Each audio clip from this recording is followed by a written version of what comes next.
Welcome back to Redacted Party Chat. This is case 14 in the long history of Redacted Roundtable. We're back after a very, very good live stream. Thanks to everybody for showing up. Much appreciated. Much love. Thank you. We'll do a little bit better about getting that out a little earlier so more people can take a looky-loo. Yeah, it's been very consistent, very, very fun. So thank you all for joining. Yeah, Resident Evil did not survive Vaughn or Adrian. They low-key destroyed it. It's kind of ridiculous. I got to start my 3 runs. So I'll do the same for 3. And then it's up to you. You better be practicing your 4 runs. I'm not practicing at all. I'm going in like... That's what I was hoping. I was hoping you'd say that.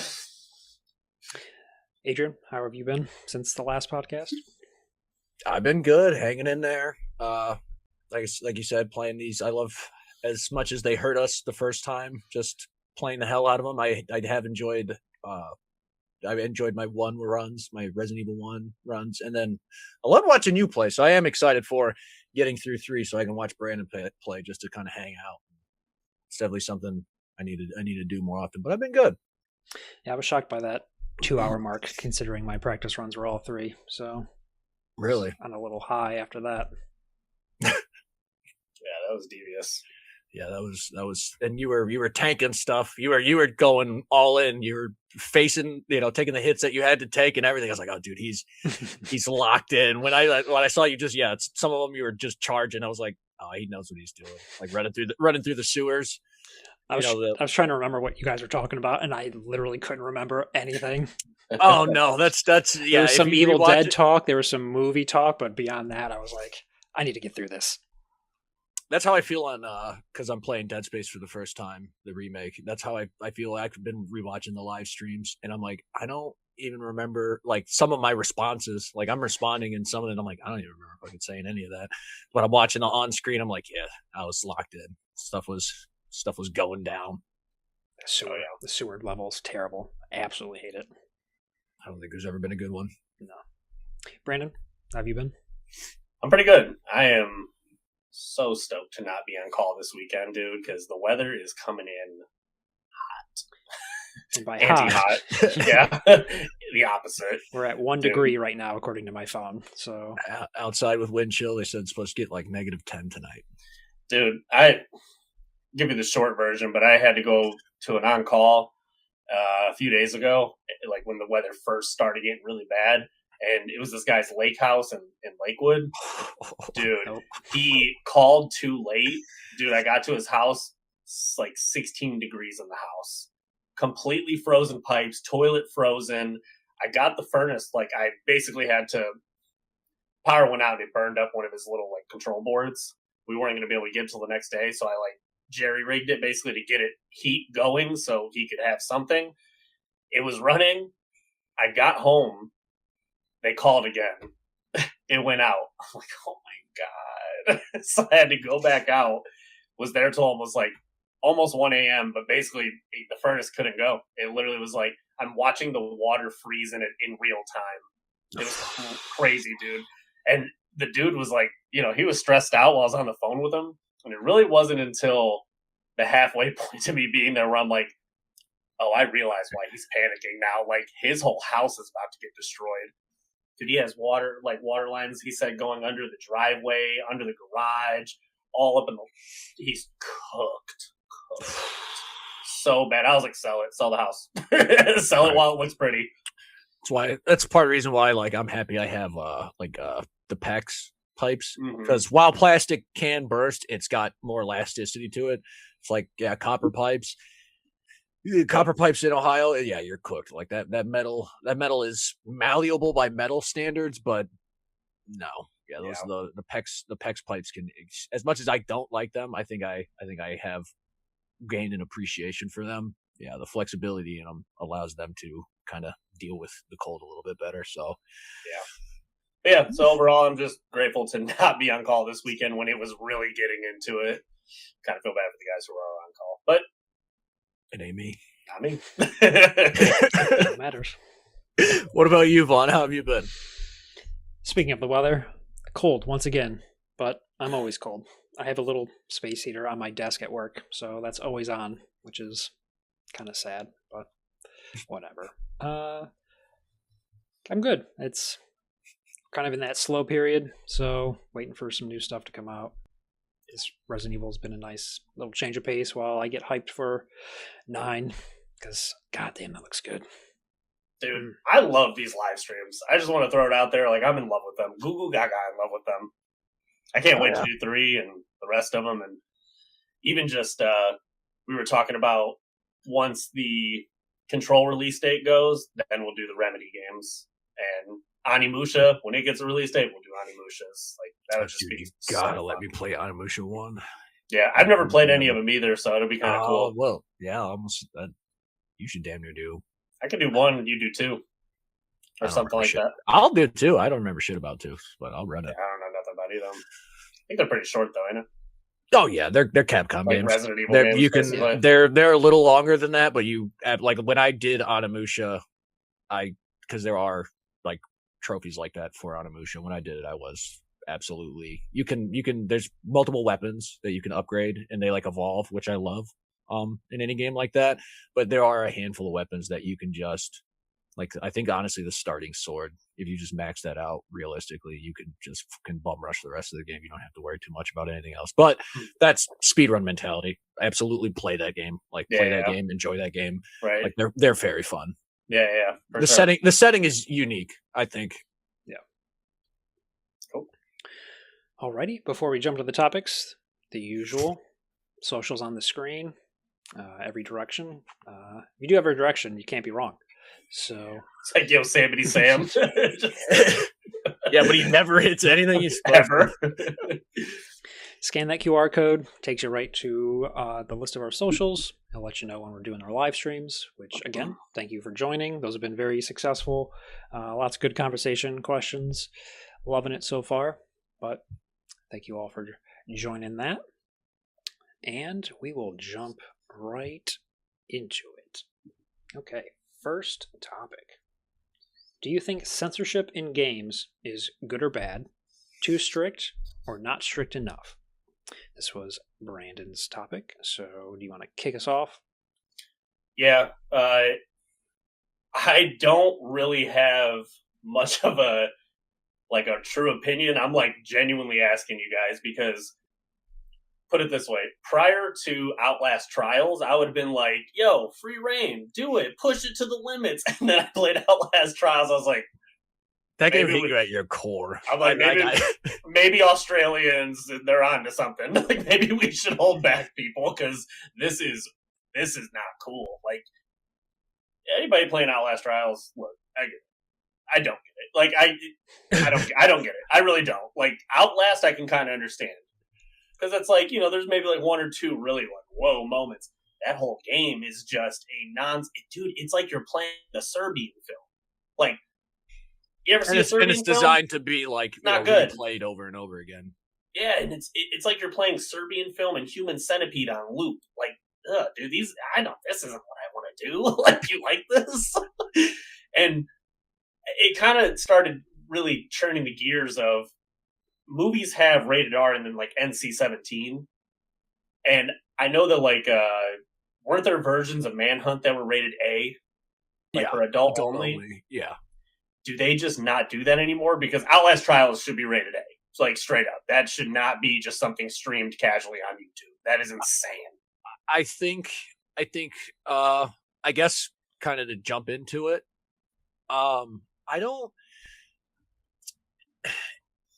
Yes and no.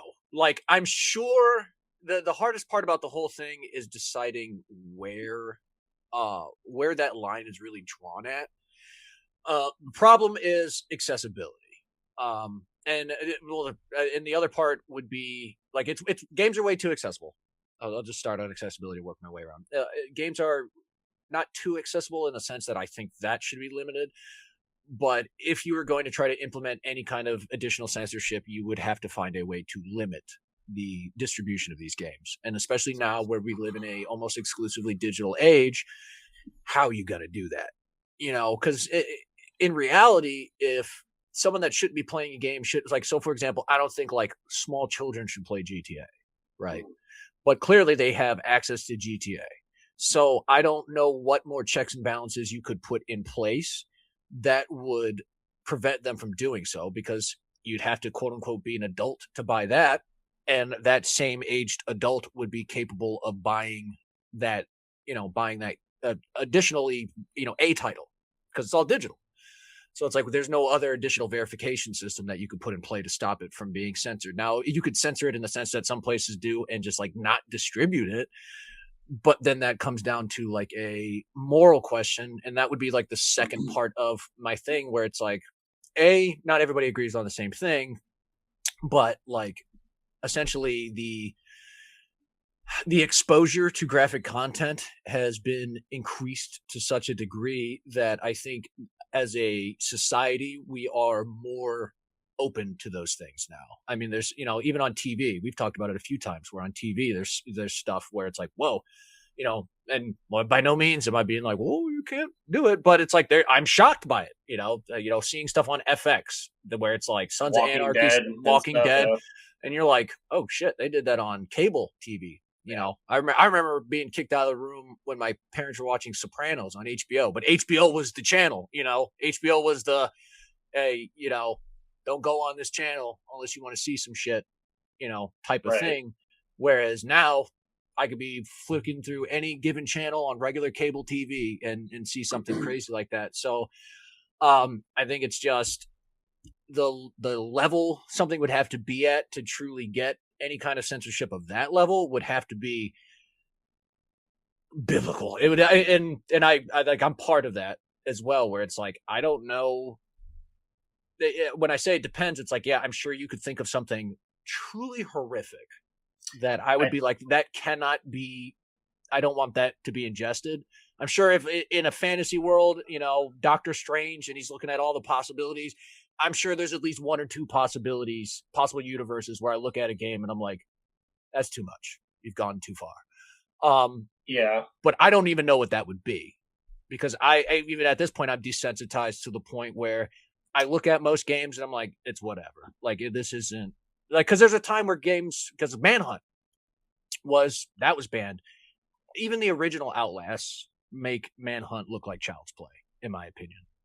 Like half the games that we consider scary games these days really would have been on that ban list back in the day. So it's really hard.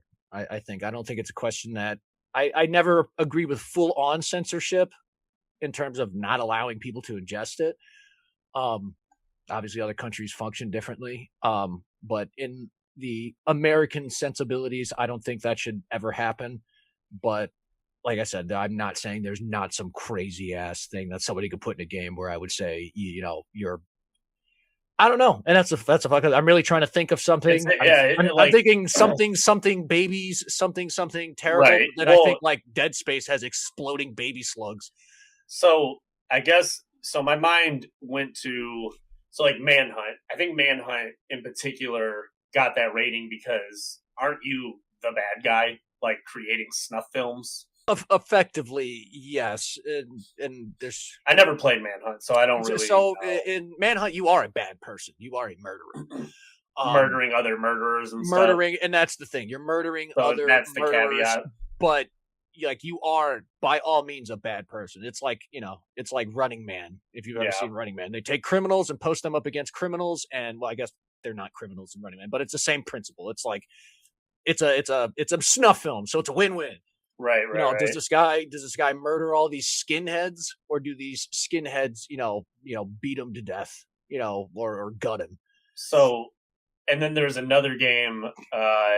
It was on PC long time ago, but you were basically like a school shooter, and you were in like a black trench coat, and it was a top-down twin stick, and you were just mowing the town. Hatred. Yeah. Hatred. So it's like, think of stuff like that. It's like, okay, that is designed to be hateful, but you could do that in GTA.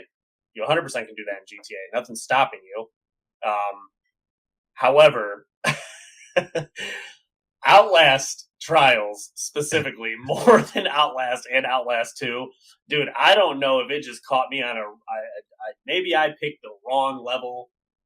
Dog. No, it was I'll like, tell you, it I was like watched a lot of putting in, stuff on there.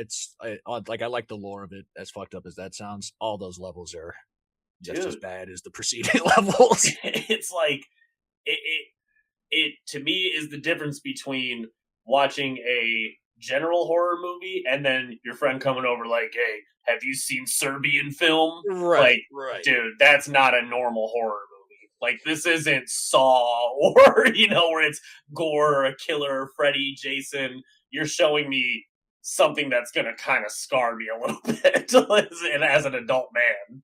And I'm not saying Outlast Trials shouldn't exist, but it did kind of double back to what we were talking about before, censorship and stuff with companies and whatnot. And Outlast Trials is maybe the first game in a very, very long time, if maybe ever, where I was like, damn, dude, you should maybe like ask somebody for their like ID. Like, put your ID number in here. Type that in so I know you're an adult, because if, let's just say I have a 8-year-old, 10-year-old or whatever, and they, oh, that's the big streaming game. And, whatever, it's all blah, blah, blah, watch your kids and all that stuff. But I'm just like, dog, that is just digitally buying Serbian film. Is what it felt like.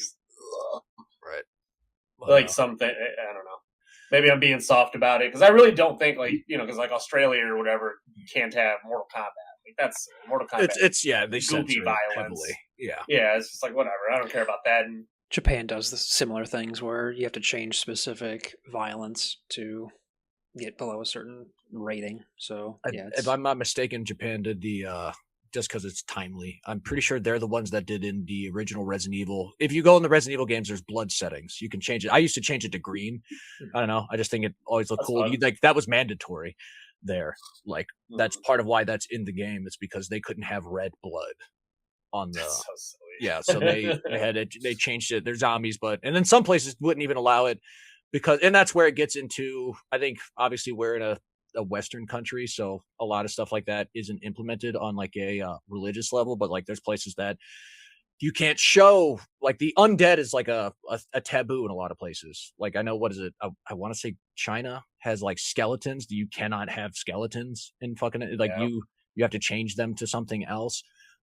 So like a lot of countries do it on those grounds too, but we're in a day and age where it's like that wouldn't fly with most places, because not to be culturally insensitive, but that's not based in like any kind of like, that's something that's based in spiritual beliefs or, superstitions, more or less. So it's like a lot of people wouldn't go for it. Like, I don't care. Like, if a country wants to send, but I mean, in the midst of like regular countries. Do you think there's maybe some level of, maybe, and I don't know for sure, but maybe it's not necessarily a religious or spiritual, but it is to protect youth? Yeah, and from seeing stuff like that, because like Outlast Trials is crazy. Yeah, like the skeleton stuff is I'm kind of lumping that, like, I'm just kind of using that as like an example of ways people do that. But no, because I agree with what you're saying, and that would but it wouldn't happen here for the most part, because and we've had this discussion offline before, and even on here, it's like we as America specifically, and there's other countries I'm sure that we don't have like a specific national identity, like a cultural, like Japan, they have their societal norms. Like, if you're in Japan, if you are Japanese, to an extent, much more so than here, I should say, there's an expectation of behavior, and they actively do things to try to keep their society working a certain way. It's you're expected to upkeep this national identity to some degree. Obviously, there's variations, and there's some people that say fuck it, but for the most part, that's like a very big thing. It's not so in America. We're very individualistic. There is no, this is what, because it's what politicians do. They're like, this is what an American is, and this is what it's going to be, and this is what we should be like. But the reality is, America's way too culturally diverse for that. We'll never go for it. So that's like where that would hit a major blockade, even if it was something that they wanted to do. It's very rare something, and that's where I bring up the like, what's so jarring. It's like you would have to find something so jarring that the vast majority of society would be like, okay, I'm okay with this.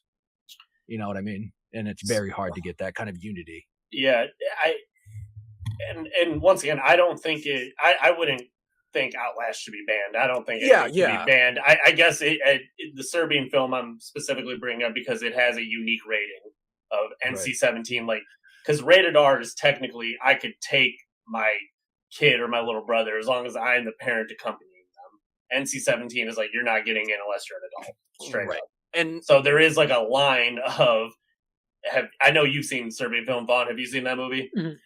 It's like can't unsee it. You can't even. It's unspeakable. Right. I don't want to talk about it. It's like even when you're like, I'm just saying, like in general, it's like if you're like, I've seen it. It's like, okay, that's all we need to know. That's all you need to know. I don't wish to discuss that movie. Not at all.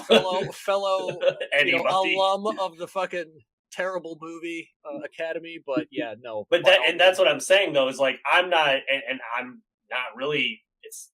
I'm not being prude about it, but I'll talk about the other games. I hesitate to talk about the things that are in Outlast Trials, just like I am with Serbian film, because it's like, even just saying it's like, it's like, geez, I think we can all universally, maybe this should have a unique rating. And in all fairness, like I was saying, Outlast Trials has pushed the envelope in a way I don't think I've seen ever, really. Like, games are violent or dealing with dark subject matter, or like the BioShock Infinite thing with racism or blah, blah, blah, blah, blah. There's like, whatever. But not since Manhunt have I, but Outlast Trials, no one, I feel like I'm alone. I'm looking stuff up online and no one even cares. Well, like I said, I'm watching multi-hour lore videos on it. Yeah, I guess I'm alone on this, but I'm just like, is there another game that's pushing it? Because if this doesn't push the envelope, I don't know. Then anything's on the table. I think anything is on the table until something would have to be. And I don't know anybody I feel like that Hatred game was really trying to push it. But like, other than that, I can't really think of anybody. I think, and Outlast Trials could be them. I think it was their intention, but not like to see if they could break the system, if you know what I mean. Like, I don't think anybody's putting out a game. It's like, I wonder how vile of a product I could make before I change the rating system. I don't think anybody's doing that. No. But I think because games like Outlast Trials, that's why it's like, I'm not saying whether or not, what or how they would do it, because I don't know how you would do it. That's why I'm kind of just pointing out, like, any kind of speed bumps, any kind of legislation would have, because that's really the best thing I can speculate on, because I don't even know where you would begin to estimate that, quantify that at this point, because just values have changed. Yeah, how do they quantify films? Are movies still being rated NC-17? Yeah, they're all the time, but generally at this point in time, for the fucking the Terrifier is in theaters. And that movie didn't get that rating, so that goes exactly what we're saying. How crazy can it even get now, to the point where anything would get that rating? And then just what I was going to bring up, way earlier, is with like the verification thing, just to kind of go on that just a little more. It's like, you could, so like, you're like, oh, ask for an ID. It's like, all the systems put in place to limit these things they lax over time. And I think as that, relaxation comes with it, is hand in hand with like the change in societal views on it.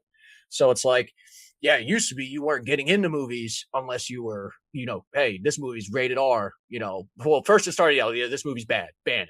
Then it was like, this movie's rated R, like no kids allowed. This movie's rated R, you got to at least have your parents come with you. And then eventually it became, my parents didn't care. I remember going to see Halloween with my buddy when I was like 12. The Rob Zombie one. Nobody cared. It was just me and him in there. His parents picked us up after the fact. I would have never been. They would have never. Years ago, they would have never. It's the same thing with this, where it's like, you can't buy that game. And back in the day, parents wouldn't let you play it. Like, they didn't. My stepdad didn't want me to play Grand Theft Auto shit like that. Like I said, he wouldn't let us watch Sopranos. We had all the locks on the TVs, and over time, slowly but surely, it was like, whatever, the boys are playing Super Kill Murder Game 9000, whatever. They're just walking past a room. It's 2:00 in a PM on a Saturday. Like, it's nothing. It's literally nothing. And it's the same thing. It's like, all right, make them put in an ID. And it's like, eventually people are going to be like, oh, I bought this game. Can I get this game? Yeah. Yeah. But at first it's going to be like, oh, what's in this game? What's happening? What's in this? And then eventually it's going to be whatever, take it. Whatever, my ID's logged in. And everybody's going to do that because it's quick and easy.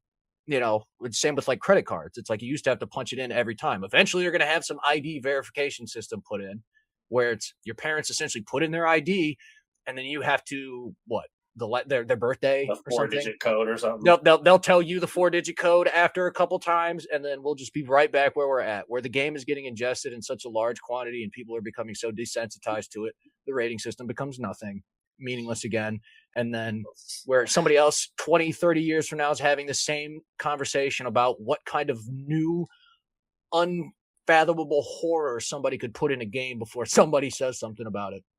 Call me a dirty fascist, but might be too much freedom. That is crazy. If we get to a point where Outlast trial stuff is just casual, then I think we've lost the plot. I'm casually watching it on YouTube. I have no intent of like ingesting it. And that's the thing. Even it's funny watching those people do it because they're really good. I like the lore videos.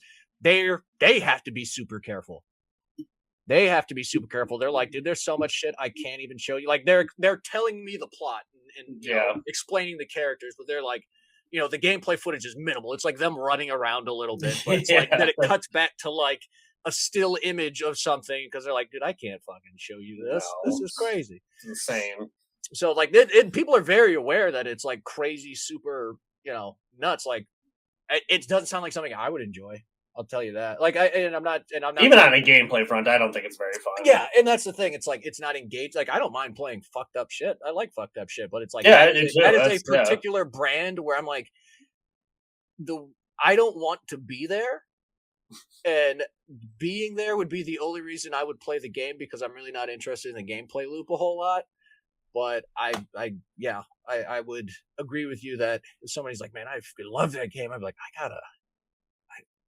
you okay? It's a side eye. It's a side eye. I'm like, you enjoying it, or are you like playing the game and the game is mechanically sound? Dude, it went on sale and like me, Christian. I think I have it. Yeah, probably you, Nate. I know we all popped it on, and dog, we lasted a half hour before we were like, all right, that's enough of this. Like, whoa. Vaughn, what's your opinion on this? Let's ramble eclipsed you. To answer the question directly, I'd say censorship is bad in games, but also not strict enough in terms of regulation. And by that, I mean, I think I align with your stance on the previous censorship topic, where you kind of have to like almost self-regulate it. Kind of how Adrian was talking about, where especially if you're a parent with kids, like you need to really pay attention to what your kids are ingesting, like especially if you care. Like if you care enough about it, you're already aware. You have the parental controls, you're regulating their screen time, etc., etc. If you don't care, then you really can't blame anyone but yourself. Yeah. But Steam is kind of become the new haven for this level of disgusting level of games. Degeneracy. Yeah. And they have the right to do it. Like, it's content. Let them put the content out there if it's your vision. But when I say not strict enough, I think an ID verification is a totally solid and sound potential. I could see it going along the lines of if you're a primary owner of an account and let's say the ESRB enforces a new higher tier level that requires some sort of ID. You have to maybe upload a picture of your ID, and then it kind of ties in how MFA or two factors, where it sends your phone number a code, and then you have to put that code into said system, said platform to verify, okay, you say it's okay to purchase this, and then it's like hands-free from the platform owner. Like, you said it was okay. Like, regardless if your kid got your phone and bought it and did that, like, it's on you, which a lot of this, I think, comes down to the onus being on the person. I would also think that'd be good too, because it would also open up like now you can bring some more of those crazy games to consoles, because consoles don't really have that stuff. Yeah. It's like, we can. I'll take the crazy, weird games for sure. I just, like I was saying, I'm not for the censorship. I agree with you, honestly. Like, just some type of way to where. And here's the thing, though. Here's the thing. And just an idea that I was kind of thinking of as we're thinking. I mean, first and foremost, we're the parents of this new generation. I mean, you and I specifically. I mean, if Vaughn sprouts out some Rugrats, will be in the same boat. So, because these changes are gonna take time, take place over time.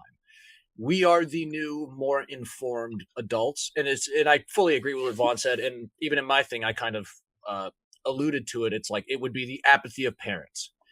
We are more informed and we're more connected. So it's like something like that ID verification. We have stuff like PlayStation app on the phone. So it's like you could do that verification, upload your ID, and then everything tied to that console would have to have verification. So it's like you can't get away with that, unless you are enabled. And you're entirely right. Unless the parent enables the kid to do it, it's like my kid wouldn't be able to get away with it, because if they tried doing it, it would ping my phone, and then it would be a phone call. Be like, yo, I fucking know what you're doing. Back in the day, we could get away with it, or even if it was just like a physical ID thing, you can get away with it. But if you care and you want your kids to not ingest this content, you have no one to blame for it any longer, because it is, everything's online. So like back in the day, like, oh, they got away with buying this game from who, so-and-so, they paid a dude $50 to go get the game for him. It's like, now if you really care, if you genuinely care, you can absolutely tie, doesn't matter, because Steam has it. PlayStation has it. I'm sure Xbox has some version of it where it's like I could parental lock everything down, and then if anything at all is even attempted to be purchased, I will immediately be notified. Yep. So I'm not too worried about it getting any more out of hand, but I guess more so the industry speaks for itself. As tale as old as time. The money talks, and I think if we want to see this kind of stuff, like you said, you're not trying to censor them, but in terms of just it can the scope of it can be limited if it's something that we deem a little too much for our taste. Obviously, that's going to be personal upon every individual, but I'm not too concerned about it getting out of hand, because we would be the essentially the generation that would set that standard, where it's like, this game isn't selling well. Why? Because informed parents with the PlayStation app aren't letting their kids just fucking go willy-nilly and buy whatever. Like, if we actively limit it enough, it would limit the amount of absolutely hog wild content that's out there. And a couple more points, but specifically to that last one, I agree with you that our generation is more informed and more entwined with the happenings of internet security, whereas prior generations, you could get away with the kid just bugging the parents so often that they give in, like, sure, whatever. Whereas us, it's like, no, we need to regulate this. We need to know what's going on. We know how to do it. We're already entwined with that system. You're not going to get away with it. So I agree with that. But the other point is, if we do want to make like a separate category, is not a right word, but maybe we'll go with category for now. To put, like a different tier of game that maybe is not an AO game, but has specific content that might not be for everyone. You'd have to really regulate that on these storefronts. And I know that's also a touchy subject, because some platform holders censor games between different regions, and people kind of get very butthurt about that. So that could be one way of getting around that, where if you just classify this specific type of game under that category, you could just have it in every region and require that verification. That way you don't have to change the game completely, change dialogue, remove scenes, and people get so freaking upset about that. It's like, just play something else then. It's usually somebody that's not from the area, which by all means, I believe in standing up for people's ability to ingest content. But it's like we were saying about other countries. It's like, I'm not going to fight for Japan's right to have red blood in the game. I don't give a shit. Yeah. Like, if they want to make a fuss about it, by all means. Like, obviously they do now. but just back in the day, let's say hypothetically back in the day, it's like if I'd be like, well, that's your fight to fight. If they bring that shit over here and they try to censor it here, my cultural societal norms will dictate what they can get away with. And I mean, it is, and then now it's up to me to kind of set the additional standards that need to be set. But yeah, it's a tough one. And related to that leads into this point of this also is like, I know we're talking about it just as a random topic, but it also is super important because the ESRB isn't government regulated. Like, this is a self-regulated body. And if it gets out of hand where this stuff is happening more and more and it hits the news, then you have the potential of the government getting involved and things going to shit. So I don't foresee this becoming a ticking time bomb, but if it does, we'd have to really like collectively figure out what to do ASAP. Yeah, it's probably inevitable.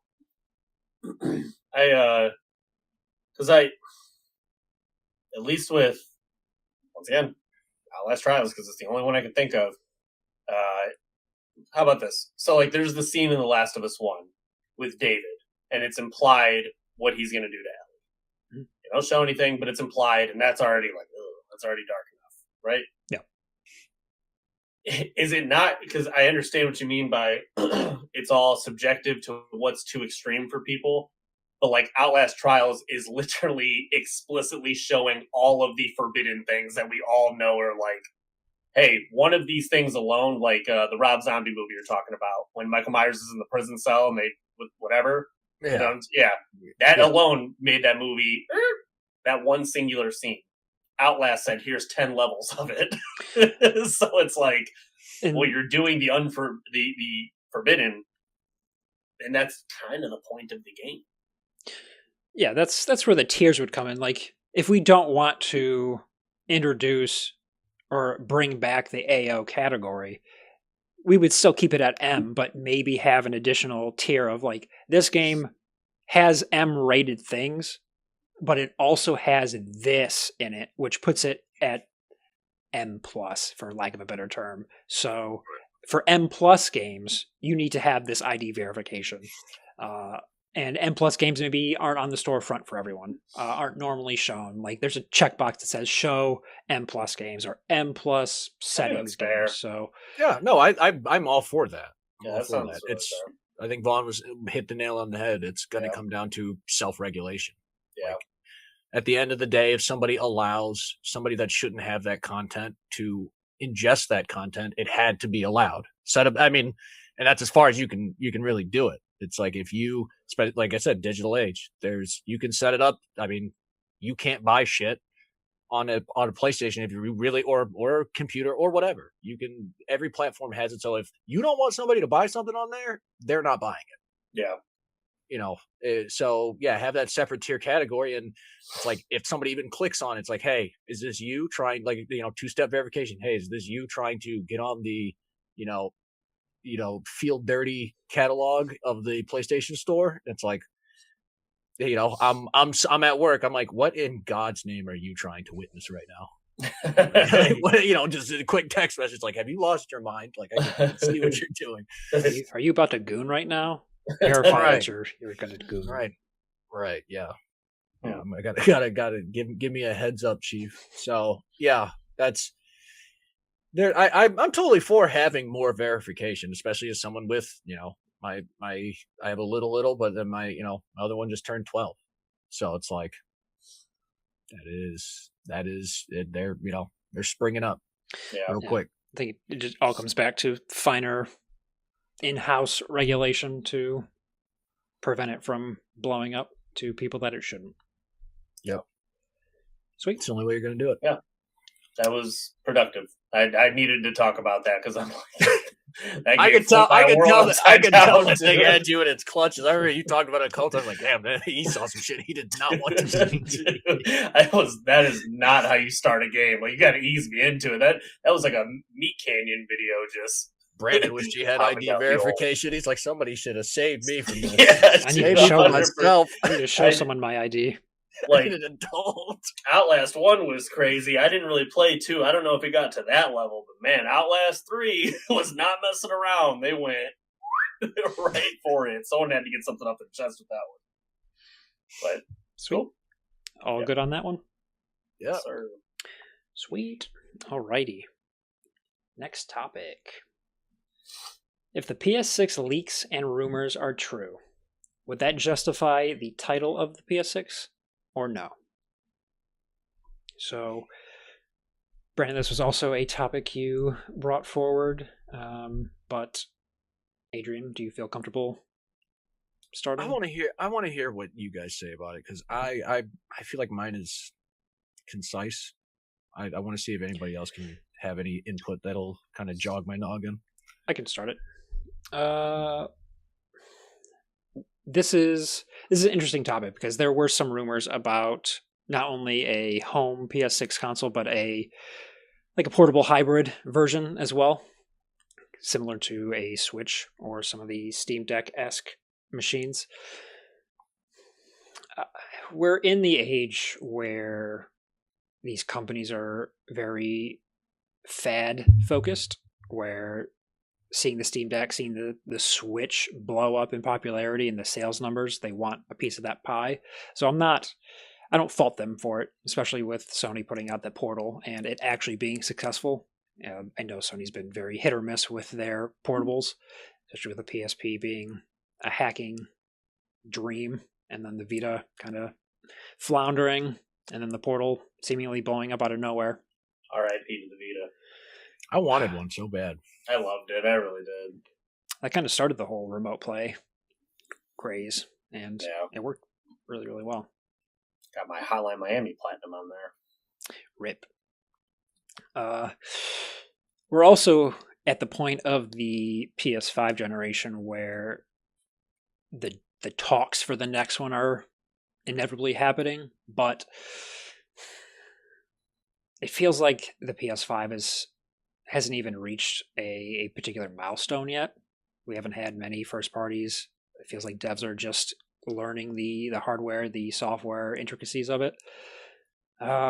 So if the PS6 rumors are true and there is some sort of hybrid machine,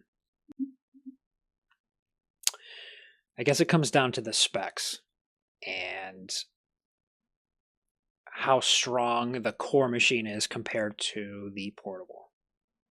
Because they did introduce that power save mode, which kind of leads you to believe that there is a handheld in some form or fashion, because there's no reason they'd have a power save mode for this upcoming generation unless they anticipate trying to run PS6 games on a PS5 level hardware.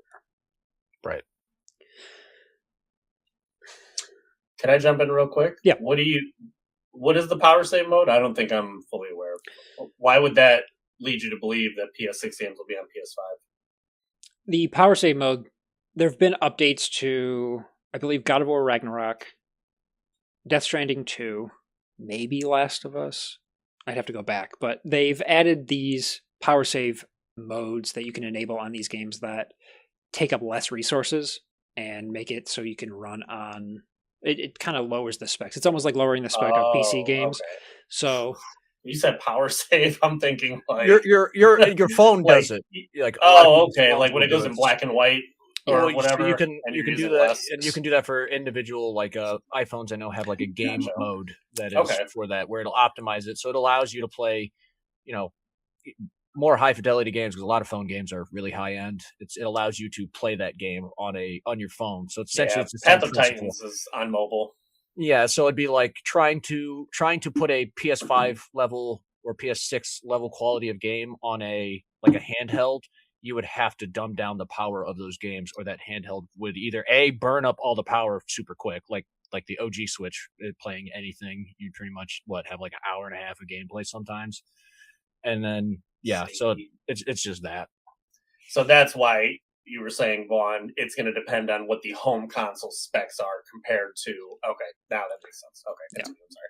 Yeah, so if we really don't know in concrete the specs of what a PS6 would be. There are rumors and leaks out there. It's hard to say what's real because we're kind of Are we in the mid cycle of PS5? Maybe just entering it, but maybe 3/4. Maybe. They're talking 2028. That's 2 years away, which sounds. And there was a new rumor out that they're looking to maybe push the PS5 lifecycle out farther, like 2029. I think they probably will. I'm like 2030 would be beautiful. Yeah, but it would make the most sense. Yeah, but that gets into the technical things of like the current PS6 hardware that they're planning on making. Do they scrap it and totally redesign it a couple of years from now to make it in line with what we would have in the 2030 2029 era, or do they just kind of put it on the back burner and then put out a underpowered machine to save some money? But that's a whole nother different topic.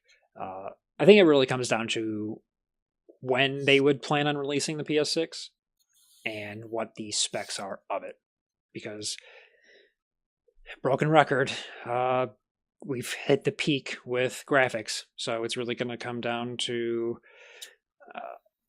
like additional features, additional settings, like I want to give a little pushback. Why do you guys think we've hit the peak on graphics? I say we hit the peak in graphics in the sense of we're never going to see a PS2 to PS3 jump. Okay.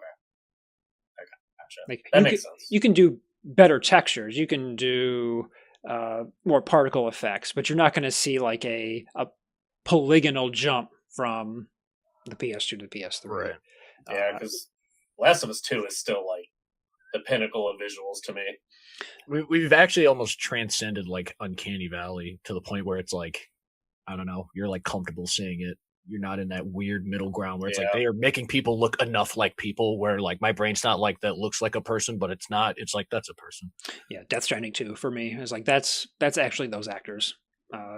They're blemishes and all, like moles, freckles, everything. Like they're in the game on that person. I told you, even the Battlefield campaign, it almost made me uncomfortable how many of that lady's pores I saw.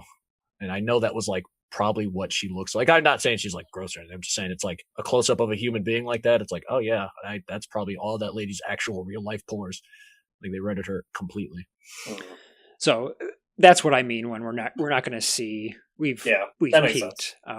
4K, 8K, whatever 8K means nowadays. It's going to be about those particles. It's going to be about textures. It's going to be about feature specific game mechanics. Animations, that type of stuff, you can always constantly improve and make better. There's of course a peak to those, but we haven't reached the peak with that. Visuals, it's a lot quicker plateau that we've already hit. So I think incremental jump won't be enough to justify the price. Right. So yeah, that makes sense. If the rumors that are currently out there as of what is today, January 23rd, 2026, then we would have to know specs and we'd have to know price. And if the leaked price or rumored price, which I think they said would be lower than the PS5, I can't remember what they said, but if it's lower than that, then hell yeah. If it's higher than that, which based on the current fluctuation of RAM prices and whatnot, which probably also plays into the potential delay, it's hard to say. Okay. I just wonder if they're going to have an absolute shit show like they had for all the other releases. I don't understand how they keep dropping these releases, but of the console releases, that's my biggest question is, are they going to fucking like absolutely scarcity? Botch it? Yeah. I think that was COVID, though. That's kind of a... You think so? It released the same year as COVID, didn't it? I mean, I feel like you should have a sufficient stockpile of merchandise to sell. Like, because they like immediately. I don't even know if it was that they didn't have enough pile so much as I think they should, like, scalpers is the issue. When you have people buying in mass bulk, thousands of them, it's like, okay, well, yeah. Cool. I know they did a lot to stem that after this recent, go through. I think companies are starting to get real pissed off at. Yeah, that put a pin in that, because that's actually a really interesting topic. I do want to talk about that one day. That's very interesting. That's kind of why you've seen companies move more towards their own online, like the PlayStation Direct store and the Nintendo store, where you can only buy specific things there. It's because they can more easily regulate product numbers. Migo? Yeah. Migo. Okay. All right. Yeah. Migo. I agree with you, and it's going to depend on those specs. It's weird, man, because it seems like it really isn't about the hardware so much as it's about the devs. Like, all these games come out, nothing looks better than Last of Us. Nothing looks better than Horizon, and guess what? Nothing's going to look better than Horizon 3, and nothing's going to look better than Intergalactic. And nothing's going to play, and like, you have stuff like Crimson Desert coming out, which looks truly next gen, allegedly, if that game's real. And you have stuff like The Witcher 4, which those games stand out head and shoulders above everything else. Everything else is running at a good frame rate or this or that, but there's like that status quo kind of look to it, you know? Like, I'm playing Witcher 3 right now, and I'm like, this still looks better than anything coming out now. It's 11 years old, you know? So, if I could have that if I can play Intergalactic on the go, I mean, I can't really argue with that. That is revolutionary. That feels like PS6. But, because I did see rumors that it's allegedly like a PS5 Pro on the go. Yeah. Roughly. Which is like, that's crazy. Elden Ring on the go is wild. Mm-hmm. Now, another caveat would be, how does that interact with my PS5? Like, am I able to keep my PS5 here, dock my PS6 downstairs, and can they communicate with one library? You know what I mean? To where I can leave my PS6 in the living room, come up here and still play Battlefield with you guys, but I'm on my PS5, and then I can go down there and play it on my PS6. Well, I think you can really kind of do that now. I really don't think there's much of an issue with it now. Like, the only difference would be like if there was a PS6 specific library. Right. Because if I, like, for example, if I wanted to play a PS4 game on my PS5, I could do the same thing. I could play it on PS4 and then go play it on my PS5. So and that goes into what Vaughn is saying, is what are the specs for that core console? Because if we are going to transition into a period where, you know, I mean, as time has gone on, we're probably just now hitting the point, maybe within the last year, where games are like, yo, it's exclusively PS5. Yeah. You know? And you would imagine that PS6 is going to drag that out even further, especially if they're talking about this has a power save feature, because we want to have that connection between 5 and 6 as much as possible. So how long is it before we actually get a PS6 game? And how much is that the power of the console so much as it's like we're waiting on CD Projekt's next project? You know what I mean? And I guess it would also depend if Sony implements that power save as a mandatory feature. Like, if they're going to put out a PS6 and they're like, okay, CD Projekt, your Witcher 4, for example, it needs to have the power save mode. It needs to be able to play on a PS5 Pro level type of spec for this portable version of the 6, or whatever they're going to call it. Then I don't think you would have to worry about it. If it's not, and Sony's history tends to make me feel it's going to be like that, where they're going to make first-party ones mandatory, and then the favoritism towards certain third parties will be like, we'd really like you to do it. Here's some money. You should do this.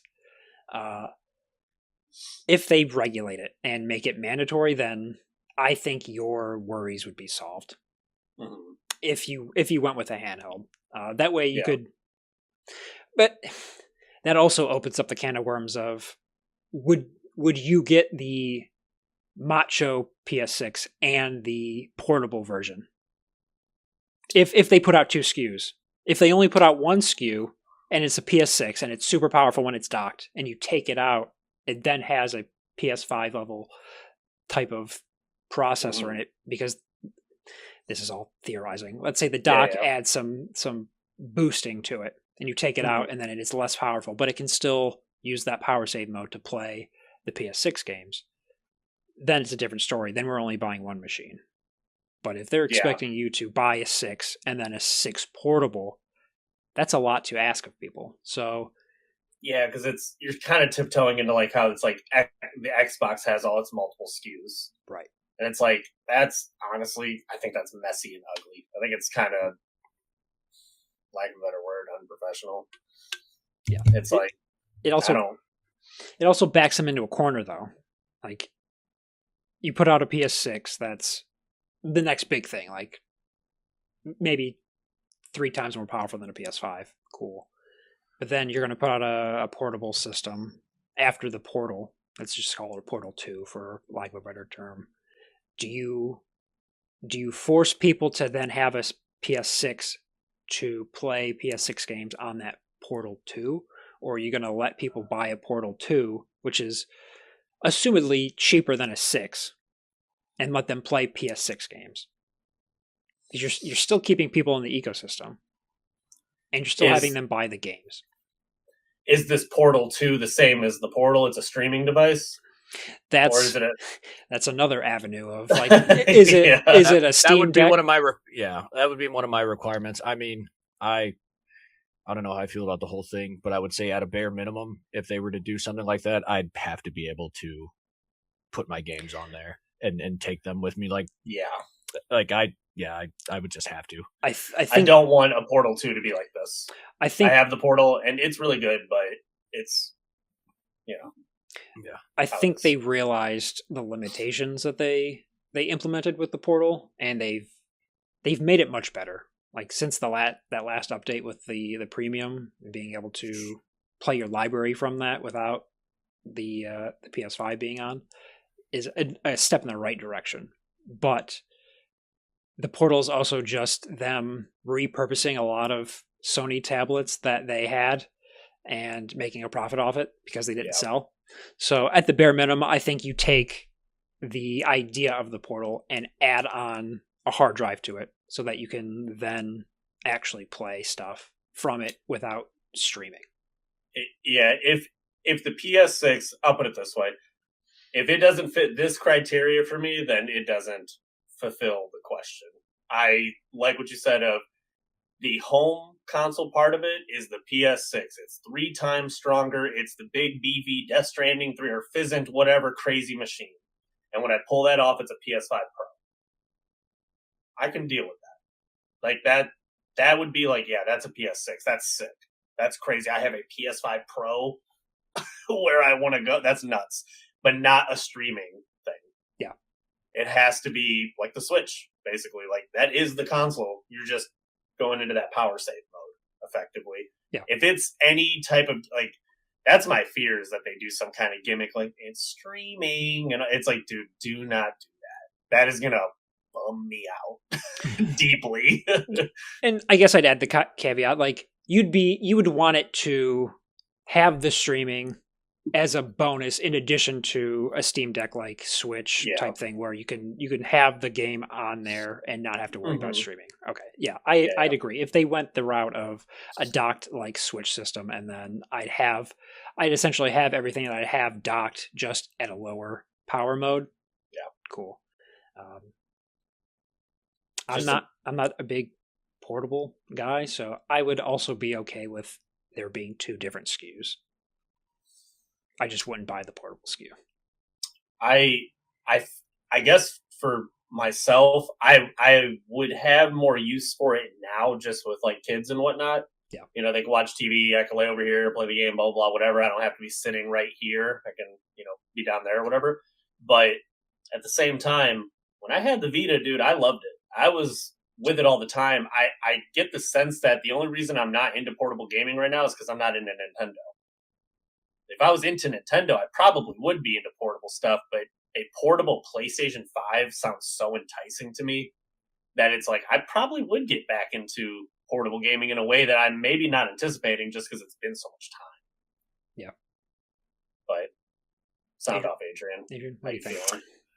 Yeah, so my thing, I and I fully agree with, like, and we've talked about it before. I'm on the team that I really don't think we're going to see any. I don't see, and maybe it's a lack of imagination. I don't see how we could advance performance in a way that I truthfully feel would ever justify like a official PS6 tag line on it. That being said, I do believe there are things that can be implemented that altogether with that could kind of justify it. Like the dockable, mobile with, built-in RAM so I could take my games with me. That would change the way that I do experience games, I feel like, significantly. But at the end of the day, it really sounds like we're kind of describing either A, a new peripheral, or B, just like essentially the PS5 Pro. I don't know how strong we could make it that I think it would justify. And here's the thing: if it came out at a price tag lower than, like you're saying, possibly lower than the current, price tag for like PS5s, I think that's justifiable. I would just be curious as to, I'd have to see the game, I guess, that would allow for, allow like a PS6 only library. Like, what the selling point, right? What is like my, what is the selling point for it? Because at the end of the day, like, the hardest part is going to be justifying it to people. And as with any new console or console release, you're going to have to show me something that I genuinely don't think I can get on PS5. And to kind of make matters worse, which is almost like they're shooting themselves in the foot on that front, by them doing the power save mode, they're essentially making it so they don't have to have a PS6. You don't have to, if they implement like the power save mode, it's like, oh, well, can be run on what I currently have. What truly is going to entice me to get, this new thing? Now, if they did, like you said, the dockable thing, I would be interested in that at a reasonable price point, dockable with built-in RAM. It's like, I feel like calling it the PS6 is, I don't want to use the term predatory, but I feel like obviously slapping that number on the end of it makes it special, effectively. It's not like saying the PS5 Pro or something like that. It's like people can go without that, but people aren't going to go without the new thing. The brand new system. You don't have, there's some people that have PS4 now, and I was one of the last holdouts that I know of, but it's like, there truly wasn't anything that I was like, I need a whole new console for this. Like, and it's going to be one of those things where you're going to have to justify a whole new console. You can justify an upgrade, but if you say PS6, I think that's a big proclamation. I think with putting that number on it, you kind of, it has expectations. There's an expectation behind putting a numerical value behind your system. It's not like putting out a Pro where I get ray tracing and shit like that. It's like you're talking something big. Right. And that's kind of why I feel it deals more with the devs than it does the system itself. Because, PC is 100 times better than console. Still ain't nothing that looks like Last of Us 2. Right. Still ain't, because who are the wizards that are developing the thing? So you can make the PS6 allegedly as strong as you want, but the reality is what makes money is Fortnite and Apex Legends and games that really don't need to look like The Last of Us 2. So why would we even cater to the next Death Stranding? Death Stranding is awesome, but Death Stranding doesn't sell like Fortnite. And so why dedicate a whole PS6 when it's like, give them Fortnite on the go? Right. This is a weird situation where it's like, I feel like it's almost good to even put yourselves in the mind of the devs, where it's, as a dev, it's like, dude, you're going to have to justify me doing anything more than we're doing right now. Yeah. And if they can't justify it to the devs, then they're never going to be able to, they're not going to justify it to me. Mm-hmm. Because you're telling the devs do this and you're going to make some money, and you're telling me we're going to do this so you have to spend some money.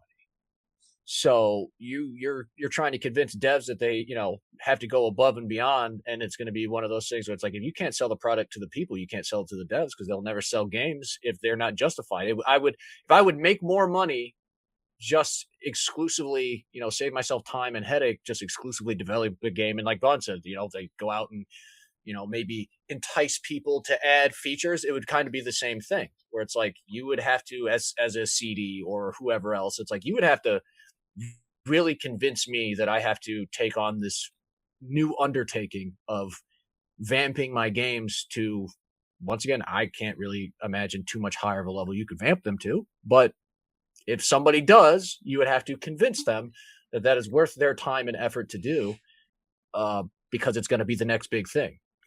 Go ahead, sorry. Just maybe they have more imagination than me, but I'd agree with you guys, but I'd also push back that it's also the not publisher, but the Sony and Microsoft levels of onus as well. Because if you're still showing that there are millions of people on a previous gen, then you're not giving the developers a reason to move away from said system, which is why we still see so many PS4 and PS5 versions of games, because there's still such a market on PS4 that it makes too much sense to still put stuff out on there to get that added revenue. So I do agree that devs needing to step it up and take some responsibility with that, but also it'd be the platform holders to make it enticing and worthwhile. Right. And I don't think the devs and there is they would be partially responsible for my wanting to buy it, but I don't think they out of hand have that responsibility right now, because it's, people don't take into account the multiple versions. There's not just a button that says PS4, PS5 version, and there's not just a button that's going to be PS5, PS6 version. It's a whole thing. It's time, different architecture, and time, money, resources that they have to put towards doing this. So I don't think they out of hand, if Sony says it's I don't feel they have an obligation to have they say jump how high type of thing. Sony doesn't get to say PS6 and then everybody else has to figure it out. No, Sony, you have to have a reason to believe that a PS6 is worth having. And then if you think it's worth having, then you should encourage the devs to make games to this standard. But if you can't even convince me that it's worth having, then you may as well just let them keep doing what the hell they're doing on, our current tech, because you're just going to put more time and strain on. Honestly, a lot of studios are already under a lot of strain. It's like you're putting a strain on studios, and it might not pan out for them, depending on ultimate. And obviously, this is all complete speculation. So maybe I'm wrong. Maybe the shit is worth it. And I'm like, oh yeah, you guys got to get on that. But the reality of it is, a lot of them aren't going to be willing to take that risks, and I don't blame them for that. And just blatantly on the surface, it's not a good economical time for a new system, and it's still super early in the PS5 life cycle. We haven't seen. God. I'm so glad you just said that, because I was trying to remember something you said for the last 60 seconds. I'm sorry, I was going crazy over it. Yeah, it's just economically for everyone. It just wouldn't make sense. I am notoriously a early adopter. I get the new thing just to have the new thing because I'm stupid. So I would buy the next system because I'm dumb and I need to have it, and it's sickness, and I'm down with it. But I don't want it to happen. I don't want to spend another 500 plus. I appreciate the recognition. It got me. I don't want to spend money on another system, having already spent money on the mid-generation upgrade, because I do have a Pro. So having purchased that, I don't need to then spend another one for an incremental or supposed incremental upgrade. Let this ride out a handful of more years. Let devs put out more than one game per generation. Let people enjoy it. You get the added revenue of prices going down for chips. Get that R&D in for the next system later on down the line, and kind of just let it ride for a little while. Yeah, because it's like you were saying, it seems as though PS5 hasn't even really made its identity just yet. I feel like these next few years is going to probably solidify it for what it is with the games coming. Yeah. But yeah, I just don't really see there needing to be a rush to the PS6 because the PS5, for lack of a better word, it still feels so untapped. You have like little peaks at it with like Final Fantasy 16, and then you have these other games that are coming that probably aren't real, whatever. But it just need to see what it can actually do first before you're like, all right, we're on to the next thing. It's like, well, what about that one? It didn't even. I felt like it was just getting going. We've gotten remasters and like just higher upgrade ports of what would have been already PS4 games. So put out something that's only on the system and give me a reason to enjoy having this more than a 4. Because that ties into what Adrian is saying as well. It's like at the same time, how are you going to convince the devs to go work on something like what Kojima's working on, where he's trying to push boundaries? It kind of ties into another conversation we were having of just, how many more savants are there left? Right. Like I kind of was thinking about this subject, which we can make it another topic, but just Sony specifically just seems to be lacking a person like that. Like PlayStation's awesome. I love PlayStation, ride or die for it, but I would be lying if I didn't think it's been boring. I think it's been boring. What? Did I say something weird? No, it was a motion that you missed. Oh, that's unimportant. That's unimportant. There just isn't that. I don't feel the excitement or the spark that I did in previous generations. I know good stuff's coming, and there is really good stuff coming, but it's not really Sony exclusives that I'm really looking forward to anymore. And it's more Capcom, or what is Kojima doing, or blah blah blah, whatever. PlayStation is just in their Apple, where they're just like, drop the next iPhone, drop the next thing, and just keep it simple. It's very focused on hardware, I feel like, and almost not software. Like obviously the hardware is for rendering the software, but I feel like there's not a lot of dev love, so to speak. Like they're worried about pushing the next peripheral, the next VR, the next whatever, and they're not focusing their attention on developing the next like experience for just the system as a whole. It's tricky too, man, because I'm sorry to cut you off. Go ahead. No, as I say, it's like what you guys are saying. I fully agree. It's like they're not worried about tapping the potential of what they have. They keep talking about putting out stuff that has this new potential, but they have not achieved the maximum potential of the current thing they have. And I think their focus isn't in doing that. It's not in rewarding that. It's in, because there's, essentially they're profit splitting when they do that. It's like if you encourage devs to make something unique and that pushes the boundaries, the devs get some of the money. Whereas if like peripherals and, first party stuff, it's like that goes directly to PlayStation and they're trying to maximize profit. And it's what maximizes profit more than selling a new peripheral that people will buy that they don't really need, that doesn't really improve the experience. But if they buy it, they get full profit to them. It's like GameStop model of like they'd rather sell used games than new games because they get most of the profit to it. Yeah. Go ahead, Vaughn. You look like you're about to drop a nuke. I would disagree about the peripheral part, only because when I think of peripheral, I think of like the Portal or a new crazy headset or a new like Elite controller, that type of stuff. And I don't see Sony doing that other than piss poor themed DualSense controllers, which aren't worth $85. And side topic, but those prices are insane for controllers now. Like you're charging $85 for a Genshin Impact themed controller or a Death Stranding 2 controller that looks like dog shit. How dare you? But when I think peripheral, I think that type of stuff.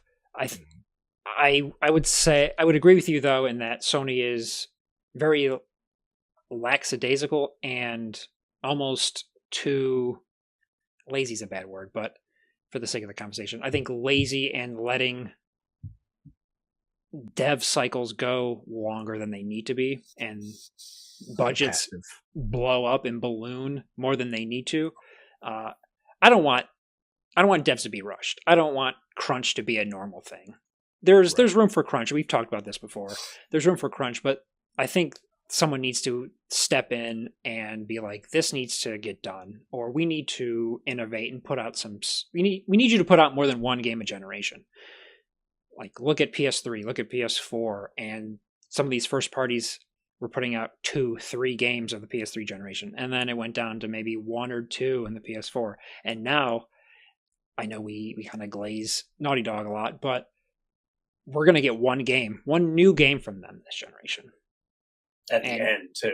At the end. So I think at the risk of going the Microsoft route in that you wait too long and then something gets canceled and you disappoint everyone, I think you need to put your foot down and be like, no, we need to get something out from you by this date.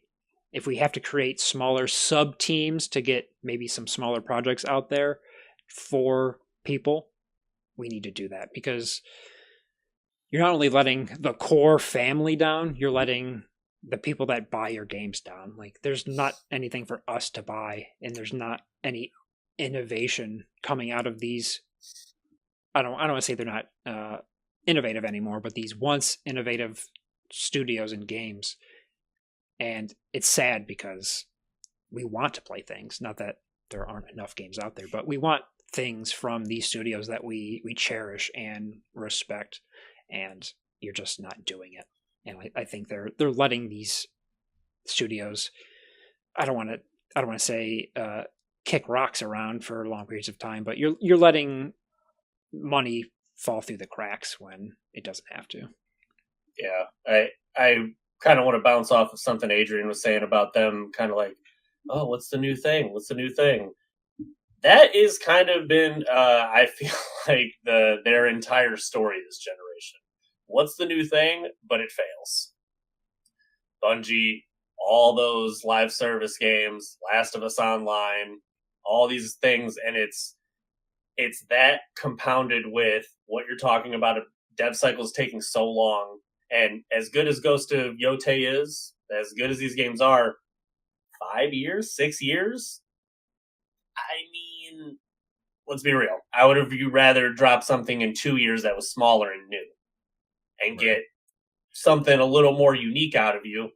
And then also just to kind of more circle it back to the PS6 kind of thing and being docked and things not necessarily jumping graphically, it's probably their answer to games just being so expensive and bloated, and just the price is only going up $10. What, $20 since the 90s is a little crazy. I mean, you compare Metal Gear Solid 1 to Death Stranding 2, and they're $20 apart from each other. And you have a Fanning, what's her name? Ellen Fanning. You have actors. You have, what's his name from Mad Max, the director. You got all this stuff in there. And it's probably just a way to kind of deal with that to a degree. Things probably need to stagnate, because, I mean, if it's going to get, gamers are expecting more and more and more, but they don't want to pay more. Yeah. So it's this push and pull of, I hate in my heart to ever side with the money men to a degree, but I feel where they're coming from. It's like, guys, I can't get Kevin Spacey in every single game. If you're not going to buy it, like, what do you want from me? And not every game could be a forever game, so you have to... Right. But go ahead. And just as a kind of question, just because we've kind of brought it up a couple times, and I guess my question would be, and this could be a question for another time, I'd just throw it out there, and if so, we'll do it. But how much do you think the push to do the new thing is contributing to all of these factors? You know, these bloated budgets, these bloated dev cycles. And the reason I say that is like obviously the wanting the completely perfectly mocapped people thing. It's like that. I feel like that definitely plays a factor, but stuff like you're saying, the dev cycles, you want a shorter dev cycle, maybe a smaller product, but how many of these people are kind of being pushed to try? It's like, oh, we had this, and it's like, oh, new thing happened. It's like, well, now we have that push to increase the scope of it. Dude, you know what I mean? So that bloats the budget, that bloats the cycle, that bloats the whole thing. It's like, how much of that influence do you think is kind of in our opinion, or because I share the same opinion, it's, how much of that do you think is negatively impacting that when it comes to, it's like, they are in, to keep going on it just real quick, just to button it up, it's how much of that do you think that hype that they're building, they're generating that hype for their own stuff, how much of that do you think is contributing to that rising in expectations of people? Because I'm not saying people need to lower their expectations, but if Sony is going new thing, and they're like, we're going to do the new thing, and the devs are like, we're not fucking, what are we doing now? We're doing new thing now? I thought we were finishing other thing and then doing new thing later. And they're like, they're telling everybody we're doing new thing, man. We got to do new thing. It's, we don't have a choice. If they're going to open this game, and even though we never said it, they're going to start the game going, where the fuck is new thing at? You guys aren't doing new thing. It's like, yeah, we didn't say it. They said it. Now we have to try to do it. I think that's a huge part of it. As much as I adore Last of Us, The Last of Us has ruined the industry. 100%. Every single game has to be a Emmy-nominated, incredible written movie-esque game. It's gotten to God of War. It's in Ghost of Yotei. It's in Horizon. And there's nothing wrong. Those are all good games. But those games take years to make. If you're going to see Aloy's peach fuzz on her face, if Joel is going to look photorealistic. I adore Last of Us. I don't want every game to be The Last of Us. I just don't. I really do not. And not every dev team has that level of expertise either. No, and it stands out. And not everyone has to have that either. That's where the B tier, that's where the A, AA, AAA come into play. So to anyone expecting a Naughty Dog level game every single time is naive. We're getting to the point where it's easier to get closer to it tech-wise, but I don't expect that every single game, because like we've experienced, like you just said, like it's also draining on the consumer, because then it becomes stagnant and it becomes like the same flavor every time. But to Adrian's point, like it's an element of fear.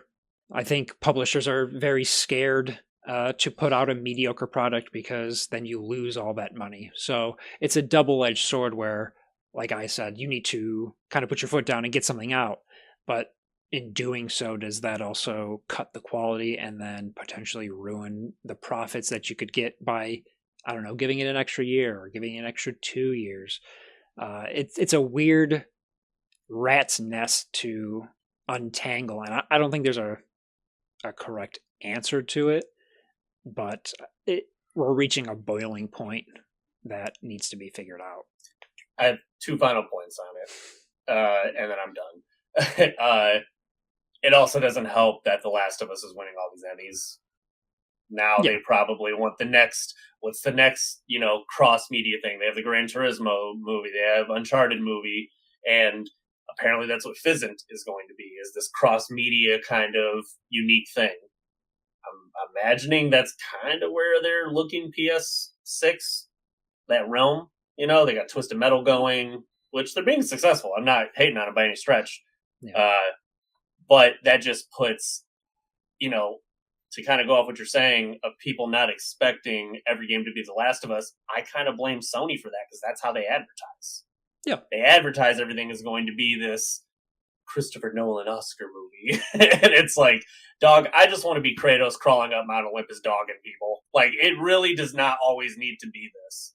I forgot what my second point is. Go ahead. I'll think about it. Just an analogy real quick. It just reminds me of it gives me the picture of like you're in the kitchen cooking. It's like you're making some good stuff, I'm pretty good at making some Alfredo, and then they're like, you hear somebody in the back, like guests come in, they're like, this will be the single greatest meal you will ever eat in your life. after you eat this meal, you'll never want to eat anywhere else again. It's just he's the greatest chef that's ever existed. I'm in the kitchen like, fuck, dude. Like I just wanted to make some Alfredo. So now I'm trying to think. Now I'm just trying to like, fucking, it's like it's gonna be a little bit longer because now I'm trying to think of what I can make. It's what little razzle dazzle I can put on this dish to even kind of justify all the stuff you're saying in the other room. And I can't be like, yo, shut up. I'm not that good of a cook. Because then people are like, well, why the fuck are we eating here? Like, the other guy next door said he's got the greatest cook too. Like, fuck.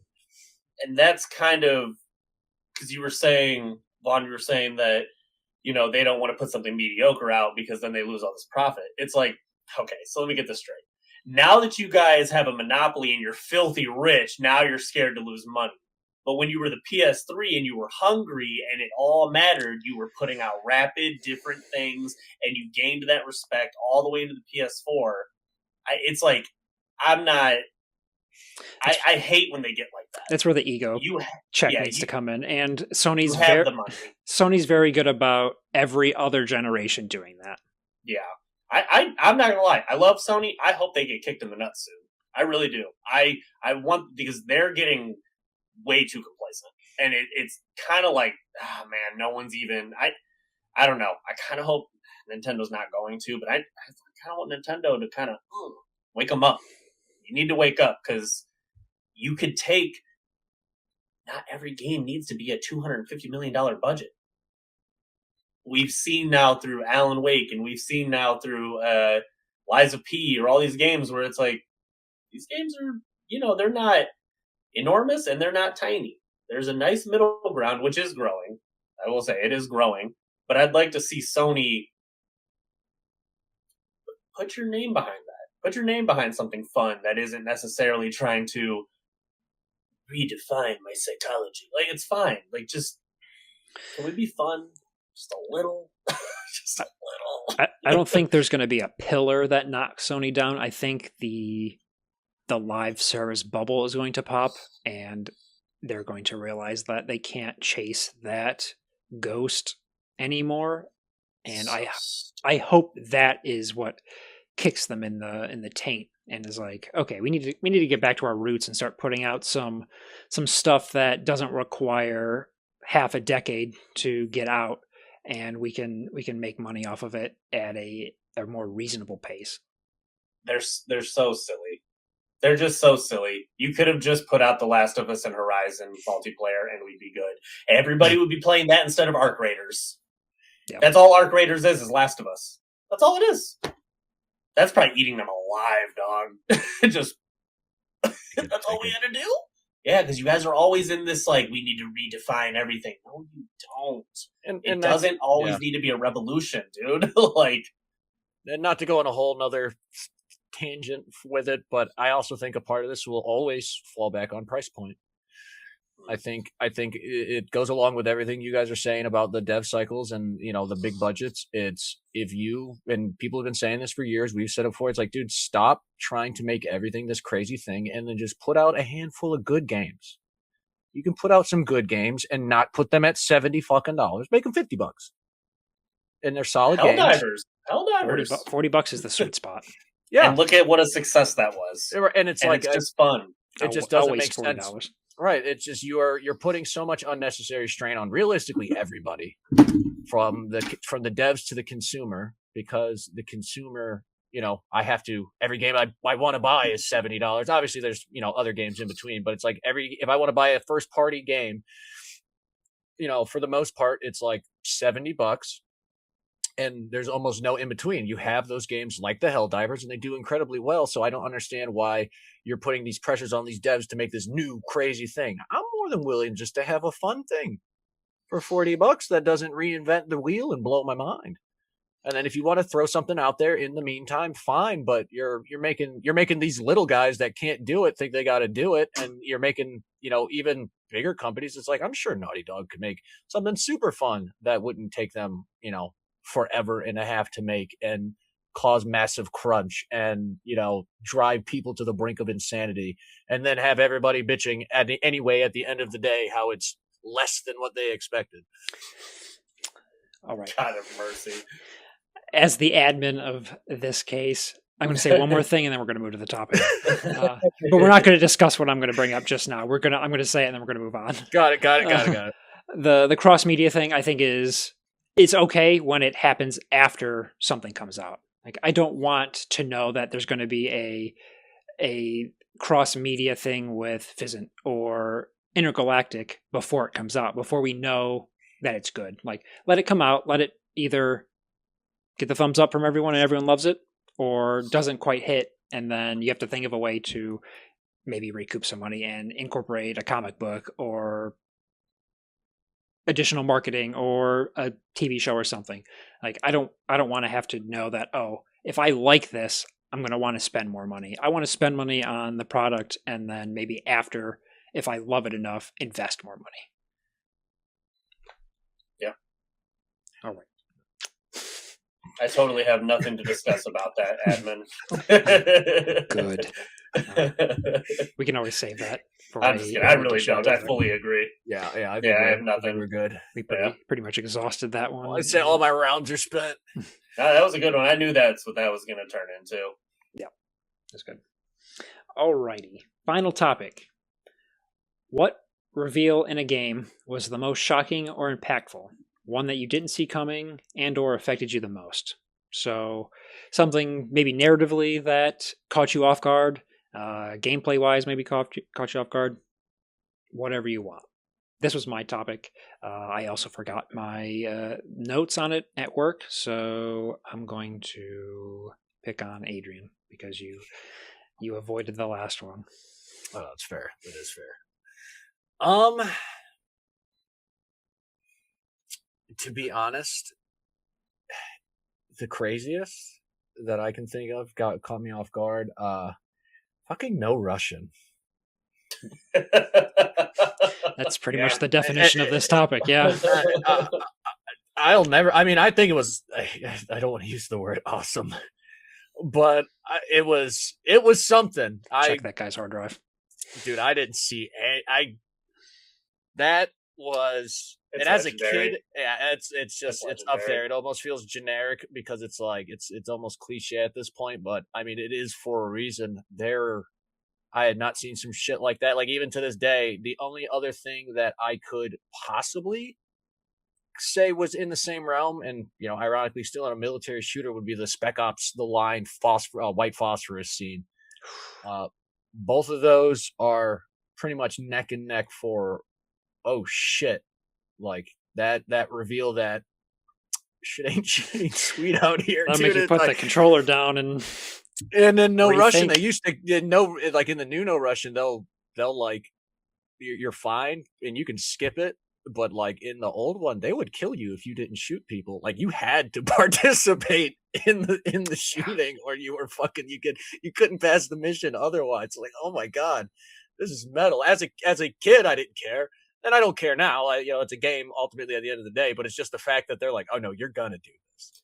Dude, you're absolutely gonna participate in this. What's more horrifying than even as crazy as it sounds in the shooting and then everything, but it's the one moment of silence when everybody turns and looks into the elevator and realizes what's about to happen. That is the stomach drop of the whole thing, like, because everybody's talking and you hear the rumble and then it's just silence. Like, ooh. That's so scary. So scary. And maybe I'm misremembering too, but it was honestly, it's the lead up to it, because maybe I wasn't paying attention. I haven't played like the original 2 in a long time, but it's like there's no indication of what the fuck is happening. You just start the level in an elevator. Yeah. You're just going up, and that's like, it goes along with what you're saying. It's like that. Oh shit, it's like, I don't know what I'm doing. I'm in an elevator. Like, what are we all, like, obviously we're all armed, we're in this elevator, what's happening? And then it opens and it's a goddamn airport. Like, you think you're attack. Yeah, you think you're about to attack an enemy of some kind, and then it's like, oh, we're in an airport. Aren't you a double agent too, posing as a Russian? You get shot at the end of the mission. So that's like the double whammy in the balls, where you participate, and that's what kicks off the game. That's like part of the game, is like they do that, shoot you, and they go, look, the Americans are sending in agents to gun down people in an airport. It's like, oh my god. Vince Zampella, man. Zampella. Rip. Not to fuel our ADHD minds, do you think if that released today, How do you think that would go over? I think with the current like world climate, Outlast Trials is fine, dude. What's the big deal?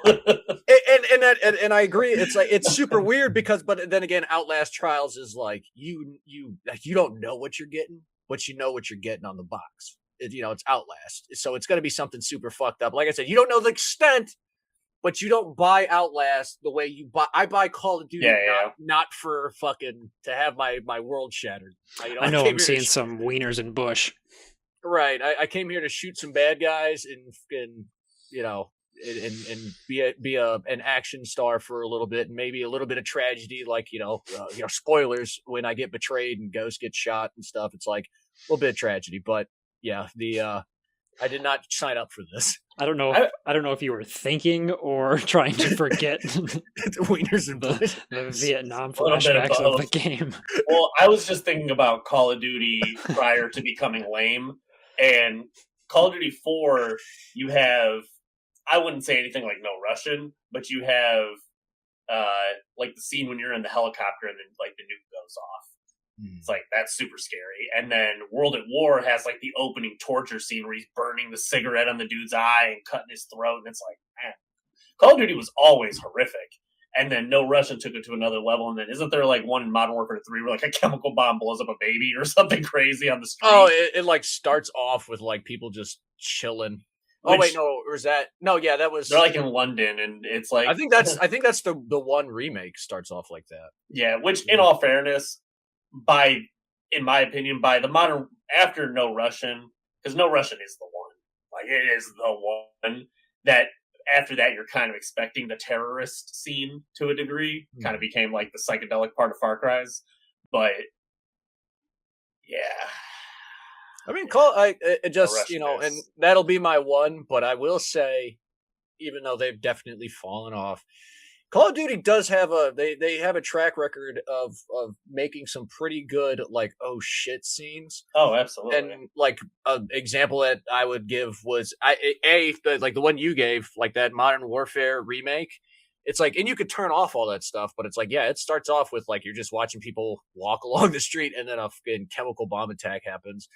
And then in the campaign, obviously that was part of the campaign, but like part of the campaign you interact in is like the Price kidnapping the like smuggler's family, or the like gun shark's fucking family. And there's the scene where he's like, dude, I will shoot your family in front of you. And they give you the option of shooting his family. I'm like, oh my God. Like that is one of the scenes too, where it's like, oh shit, we're the good guys. In my opinion, that's Call of Duty, though, man. That's what I always appreciate about Call of Duty. I'm just giving them credit for being able to make those scenes where it's like, okay. That's what makes new Call of Duty lame. Yeah, you're making my gut churn a little bit with these things that's going on right now. Yeah, but yeah. No Russian. But that was mine. Yeah, I think no Russian was... I was anticipating maybe a Gears reference. Gears was close. Gears was close, but that I almost did like the Maria scene, and that one was big for me. But it's like as that was coming to my head, I was just thinking of I was playing all those games at the same time. I'm like, what else would be? And it was like, oh, no Russian. That one's a little bit more. I feel like the Dom. I'll say Maria was more emotionally impactful for me. Because I had connection to Dom. It's like, but like the No Russian was like from just a human standpoint. I was like, oh wow, this is bad. I can't believe I forgot about the Spec Ops. That one was, bonkers. Yeah. Brandon, I cheated. I did a lot. Go for it. I know. So Maria's death was on mine. So horrifying that he sees her as just her. And then Marcus is like, homie. And she looks like a baked pepper. Stick of beef jerky. Baked pepper. Beef jerky with a face. Yeah, dude, it's all bad. That was somebody's wife, you animals. The reveal in Bloodborne that it's about cosmic horror is just... I mean, that was my introduction to cosmic horror, which is kind of the main reason why I love Bloodborne so deeply, is that I was literally the ignorant person. I'm like, I don't even know what I'm looking at. Yeah, whatever, dude. Not knowing I'm looking at space deities. Or I guess turns out they're like the vermin of whatever they come from. Whatever. And the insight element of like the more insight you have, the weirder stuff gets around you. Like that got me too. Yeah, I have such a weird relationship with Bloodborne, man. I don't think any game is as in my head in that way, where it's like it's so meta and worked so well for me personally at that time that I don't know, it's just so unique. Fell on a rabbit hole with that insight. Like that was something. When I first played that game, I really just kind of blew through it. Like not like it was easy, but it was. I didn't take the time to really appreciate it as much as I could have, and then. Same. In subsequent playthroughs, talking to you guys, learning stuff about it, it was like it was one of those things where it's like I want to play again. I was like, oh, insight does something outside of being like a currency, like oh shit, and then yeah, you're looking more and more into it. It's like, oh man, that's really cool, super cool. I love that when you crush it, you hear the It's like, oh. Literally never caught that until you just said that. Really? Yeah. I thought it was just like a sound. Never You're really hearing Cthulhu whispers. Never zoned in on it. Super cool. I wish they would do the Chalice dungeons or the Chalice dungeon element in their future games. It's so much replayability. I have no clue why that's not an Elden Ring. It's like one of the biggest whatever. In Infamous 1, when you have to choose between your girlfriend and a group of civilians, that was brutal. That was brutal. The villain has them stringed up on top of a building and shines a spotlight on both. Like, choose. Like, oh, my shorty. I think I might have picked her. And it's like that. It's a great dilemma because it's like even if you do save her, it's like because in my head I'm thinking I don't fucking know those people. Like obviously I want to be a hero, but like if it comes between like your lady and those people, it's like, I mean, I am a hero, but at the end of the day, it's like, I'm going to fucking choose her. But then it's like, you put her in danger because people want to know who she is. Right. Like you said, he puts a spotlight on it. So it's like, so now she's constantly in danger because I'm going to have enemies. They're going to know who she is. It brings a whole which it sounds fucked up to be like, should I save them? It'll make my life harder. But it's like, you're making it all of your lives harder. It's all bad. And then, you're the bad guy because it's like, oh, he's selfish. It's like, what the hell? Right. John Marston's death traumatized me as a kid. It's like, in retrospect, as an adult, it's like they're going to betray him. But as a kid, I was not expecting him to get his muffin cap blown back blue. That was crazy. What was that phrase? Get his muffin cap blown back blue.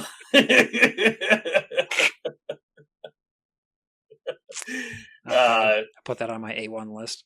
There you go. This guy gets it. Dragon's Dogma 1's entire story, the idea that you are the guy who saves the princess, kills the dragon, meets God, defeats God, becomes God, is just super crazy. Like, okay, guy I'm down watch for all of anime. this. Yeah, like, this is awesome. I love just the simplicity of that. Joel falling on the rebar in Last of Us 1 was shocking. Super shocking. And specifically the camera angle that it's like down below, so the camera's locked onto the rebar, and he's falling. Boom! I was like, are they about to kill him? He's the homie. Like, that traumatized me more than his actual death in 2, honestly. Just as a quick mention, and more spoilers, the double gas. When Sarah died, I've told you about that. They had like a super big impact on me. Yeah, I was like actually tearing up, and I was just. It was like the first one of, and I know I said I did like no rush and all that, but I don't know, that like really hit for me, because obviously I was a parent at that point, and it was what I was pretty much sitting there like, so we killing kids now? Yeah, right. I totally get Joel, dude. Totally right, like what do we do? We killing kids in the games? I still haven't recovered from her whimper. Like that whimper wrecks me. And his, honestly, Last of Us 1, that scene with Sarah I just played Last of Us 1 Remake maybe like a year ago, and it was even worse because Charlie's like about her age now. Yeah. So it's like, it hit me harder than it ever did, where I was like, I'm not crying, you're crying. It was so brutal, dude. Yeah, you guys haven't played Red Dead 2, but there's a scene, people who played definitely will know, where Arthur knows he has tuberculosis at this point. He knows he's cooked. It's over with. And he's starting to really realize like the gravity of the situation. And it's a totally missable thing. But you sit down with this nun and you guys are like kind of talking about life. And Arthur's always beating himself up. You know how dudes are. We look in the mirror like, you ugly son of a, kind of thing. And she asks him like what's wrong, and for the first time in the entire game, because Arthur's always like, he's tough, like that dude is a psychopath like at all times, and he finally gets like real with her and he's like, I'm afraid, admits to being afraid for the first time. It's just the way that scene is done. It's like watching your dad cry for the first time. Like, whoa, what are you doing? Don't do that in front of me. Like, go take that somewhere else. I ain't trying to see dad cry. Like, it's an incredible scene. Loved it. You're not even going to mention the Sasquatch death scene. We berries. You're gonna mention all of Red Dead, but all the other scenes of Red Dead. But you're not gonna mention that one. Final Fantasy 16, the Titan fight, legendary. Probably one of my all-time favorite fights. It's just, dude, it's cartoonishly up my alley. It's everything I've ever liked ever. I don't even know how. It's almost, I would say, it's Devil May Cry, Dinosaur, Dragon, Gandalf fight. Come on. All your checkboxes. It's weird. I felt it's weird. I'm like, I'm freaking out. Everybody's like, yeah, it's pretty cool. I'm like, no, dude. You given this to me as a kid, it would have been my new religion. Getting the Blades of Chaos in 2018 God of War was sick. Super sick. I had no clue you were going to get the Blades of Chaos. And the fact that the minute you started swinging them, it was all the old combos and the game was all of a sudden good. Awesome. Because axe is cool. The game's all of a sudden good. Yeah, it's like, the axe is cool. I like the axe, but... And Athena showing up and having that dialogue is... Yeah, dude. And she's like haunting him the whole time, just being like the gaslighter. Just essentially calling you a piece of shit. You'll always be a piece of shit. Like, yeah. Give up. Like, Jesus Christ. Okay. I mean, you didn't fucking murder her, so... Yeah. She deserved it. She deserved it. On the note of God of War, the whole... I want to throw a little honorable mention. And it's in our intro for the podcast. When Kratos looks at Hercules like, I'm about to beat you up so bad, it's not even funny, and proceeds to beat him up so bad, like beats his face in. But the actual one I have on here is the entire Zeus fight. The fact that it goes 2D, like Mortal Kombat, and then you're in first person, and you can literally just keep whooping him with the hands until the screen is caked in red, and you still don't have to stop. It's just however much hatred you have, which is funny because I never hated Zeus the way he did. I was like, oh man, you hate this, you hate him. All right, now we're getting down to it. I don't know if you guys ever played The Walking Dead Season 1. Mm-hmm. The reveal that Lee was infected was devastating. And him going down the street knowing he's going to die, and you're hacking the zombies down with the hatchet, trying to get to Clementine. Lee's a goat, man. What an underrated character that people don't talk about enough. He is a great character. I love Lee. Songbird's Fate in BioShock Infinite had me do a back bend like Valdo and just crawl away from the TV, dude. I was like, because it happens, and I'm sitting there, and I'm like, did he just exhale bubbles? And then I heard the music cue and turned around and just put the controller down and was like, oh my God, I'm in rapture. If I saw you backbend and crawl out of a room, that would be my most shocking reveal. Who was it? The dude, he was in our chat confused. He said I look like a Valdo main. Yeah. Mm-hmm. Yeah. Disrespectful. Still don't know how I feel about that one. Going to fight Gwen in Dark Souls 1. The switch up, because everything up to that has been and you go into bling, bong, bong, and this dude launches at you. Iconic. Like, I literally was like, hold on, whoa, hold on. What are you you're communicating to me right now, and I just don't know what you're saying. So beautiful. And the travel to that arena is such a drastic change from everywhere else you've ever seen in that whole game. Yeah. Dude, when the world serpent looking thing with the big teeth. Yeah. Dude, when he first popped up, he jump scared the death out of me, dog. Scared me so bad. I'm like, oh god. Killed it. I think a lot of almost all of the 2-phase boss fights in the Souls games can at least be put at mid-tier, like a mid-tier of some shit that, I don't know, like they give you that same jolt of, I feel like every time a boss went into their phase 2 in any of the Dark Souls games, it was like a new, fresh, I guess, hell for me.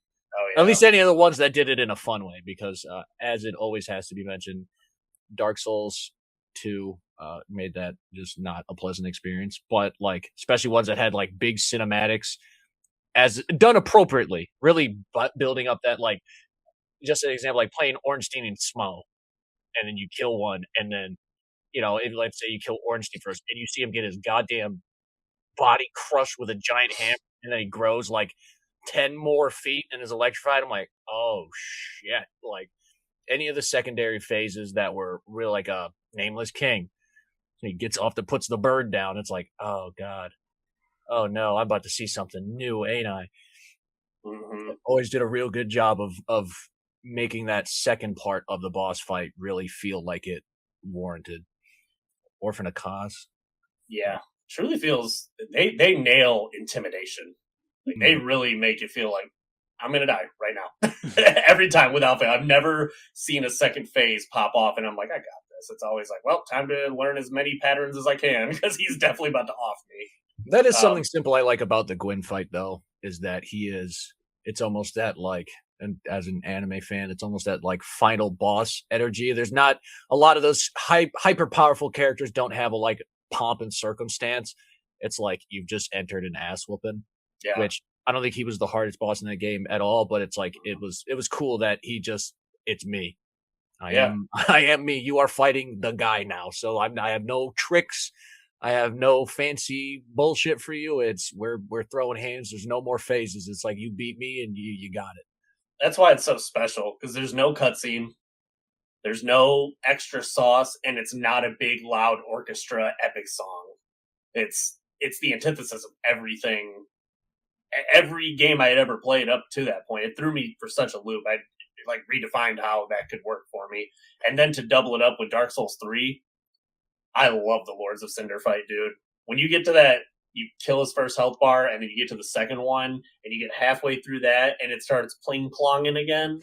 Pling-plong-plong! And he straight up is doing Gwen moves, and doing the cat backflip from Dark Souls 1, and it was such a full circle moment that I love Dark Souls 2. It hit me with a let's not mince words anymore type of thing. It's like, we're at the top. We both know what this is. There is no alternative paths. There's nothing left to do here. There is one last thing it is to fight me. Let's not belinger the point anymore. We're fighting. Yeah. Last one, number one of all time.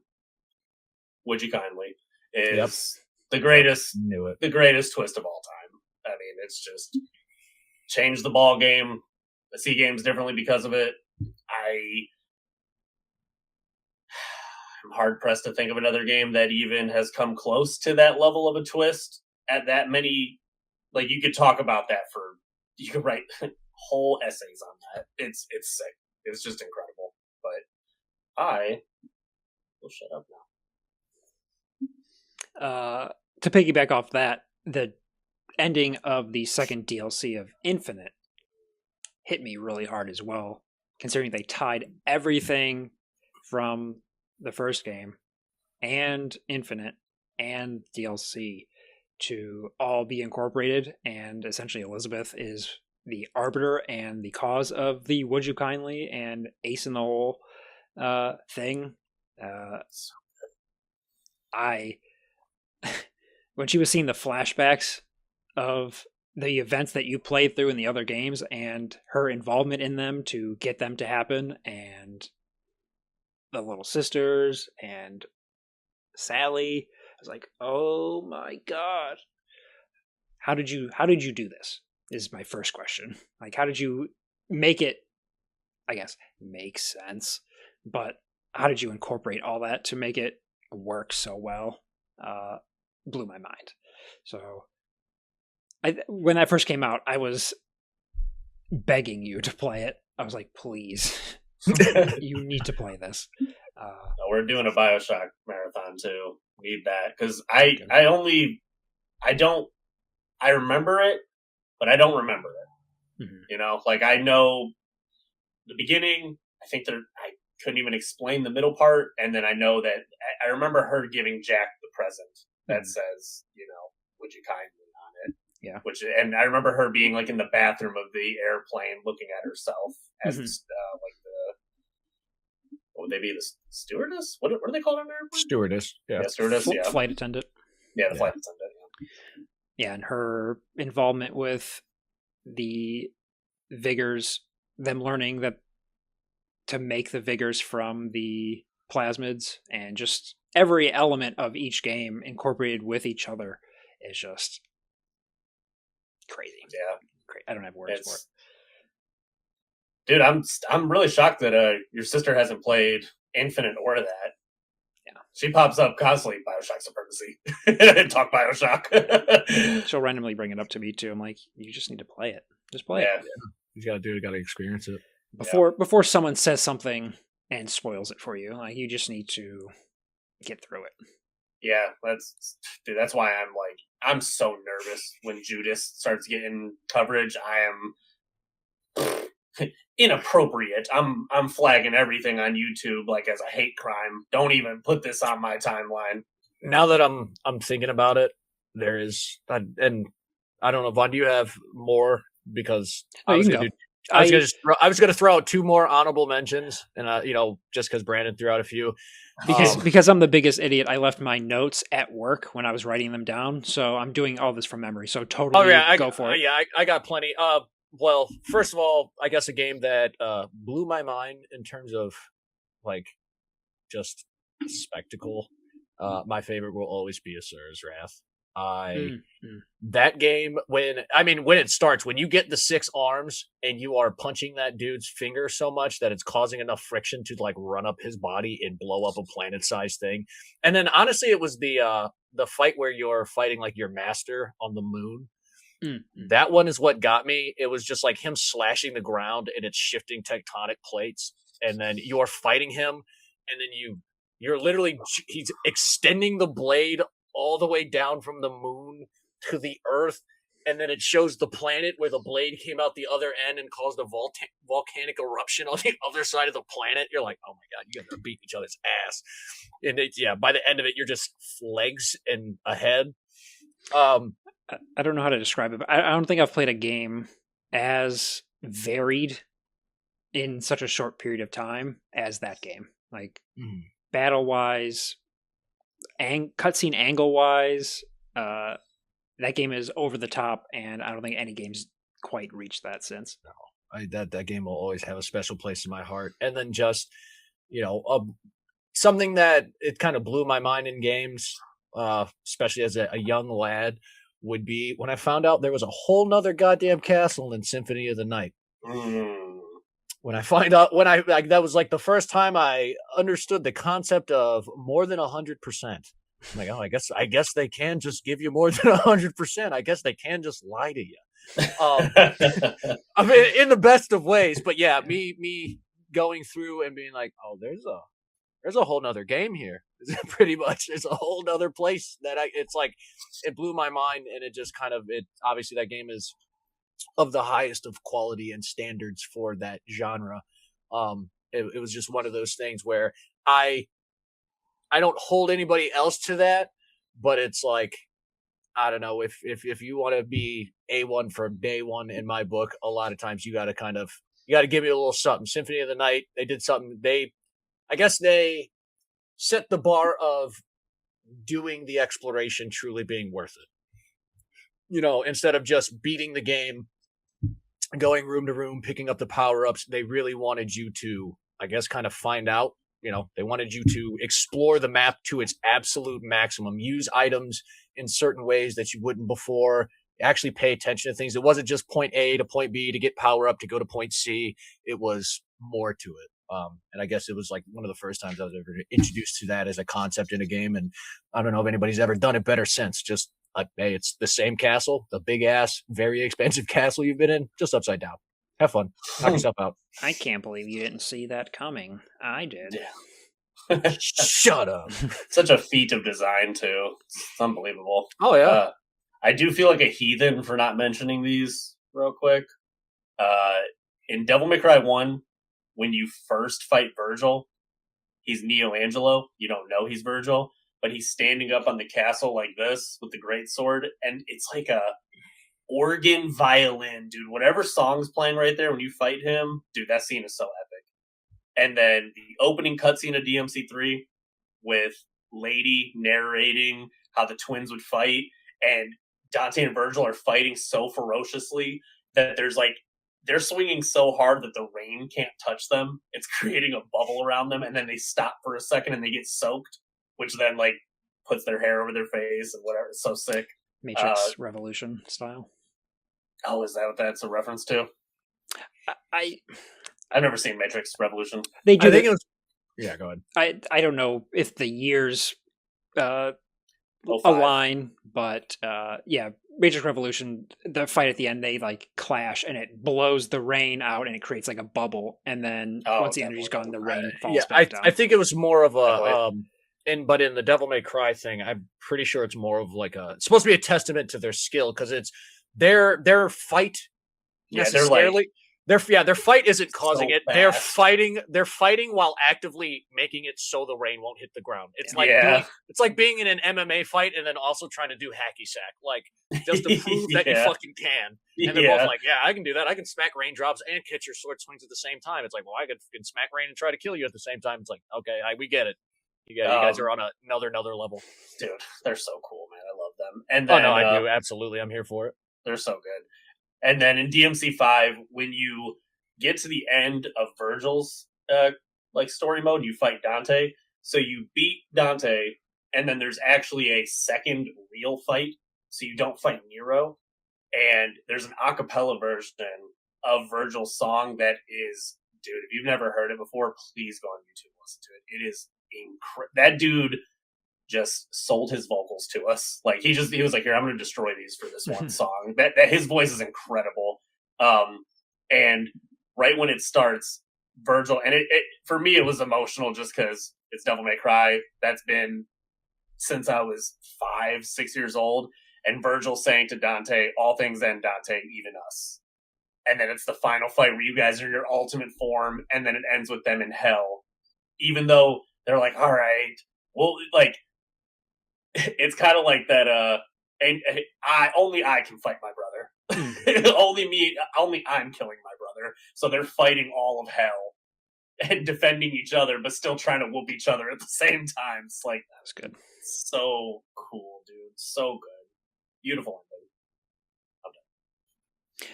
Maybe I'm just an idiot, but I think the realization of who V is in 5 was good for me. I was like, yeah, okay.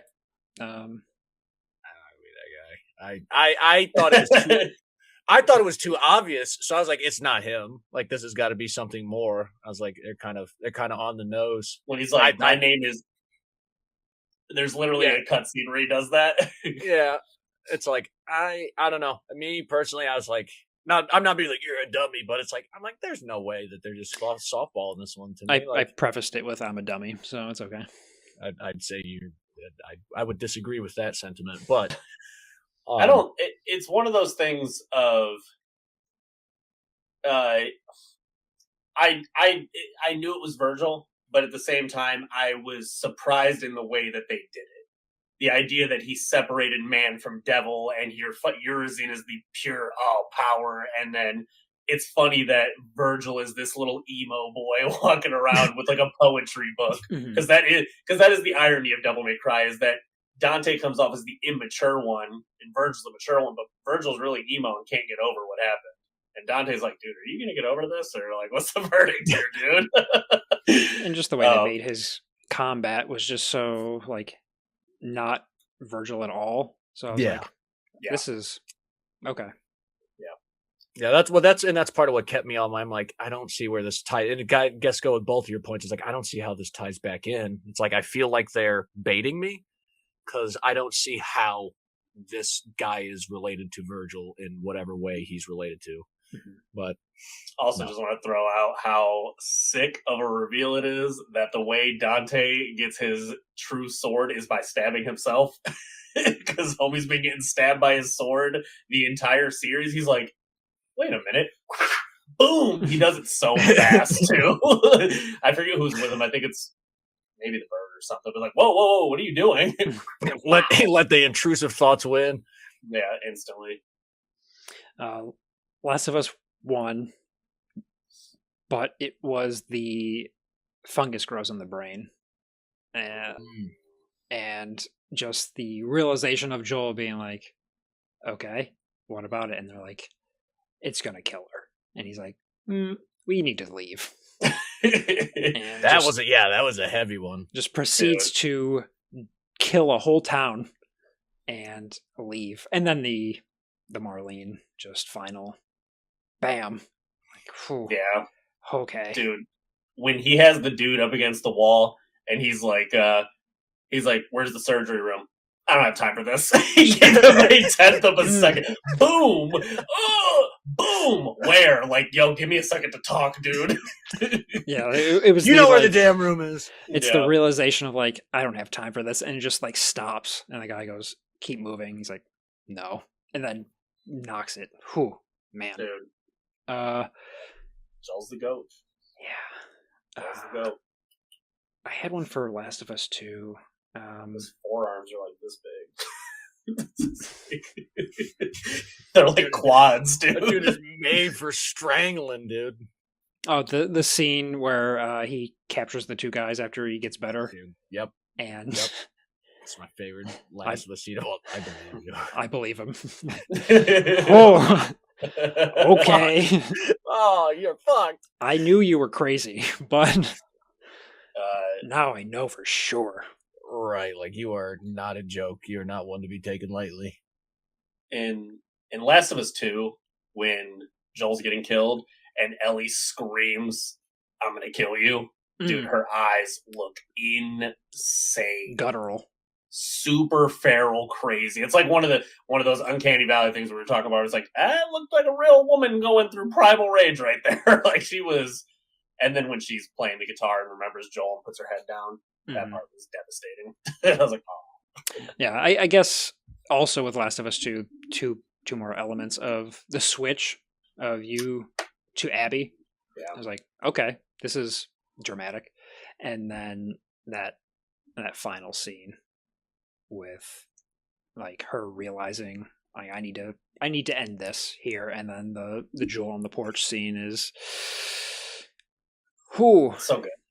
I love that part, man. I love that part. I think that hit me emotionally as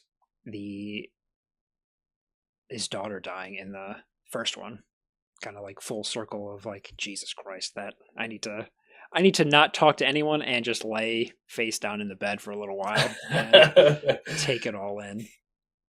That part's heavy, man. Oh yeah, it kind of gets underserved, I think, to a degree, because she's been seeing his brutalized, disgustingly malformed, beaten face the whole game. Mm-hmm. And then for a moment, it's how you want to remember that person. Yeah, the clarity. On the porch, drinking coffee, playing guitar.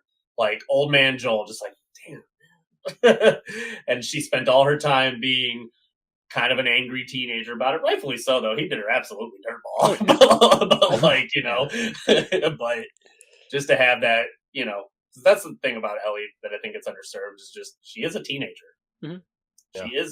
She's a teenager, dude. Like, how were you when you were 18, 19 years old? Because I was a cartoon character. Like, can you imagine if you were a killer at that time too? I already killed 50 men. And yeah, just the misdirection of her emotions in regards to him and his choices, and then for that scene to reveal that right before he was murdered, like they had seemingly almost made up and were going to try to make amends from then on. It's like, Jesus Christ. It's haunting. Rip my heart out. Yeah, makes me want to call everybody that I get into a fight with and love. Like, I was wrong, whatever. I know you spilled coffee down Adrian's PlayStation, but I'm sorry.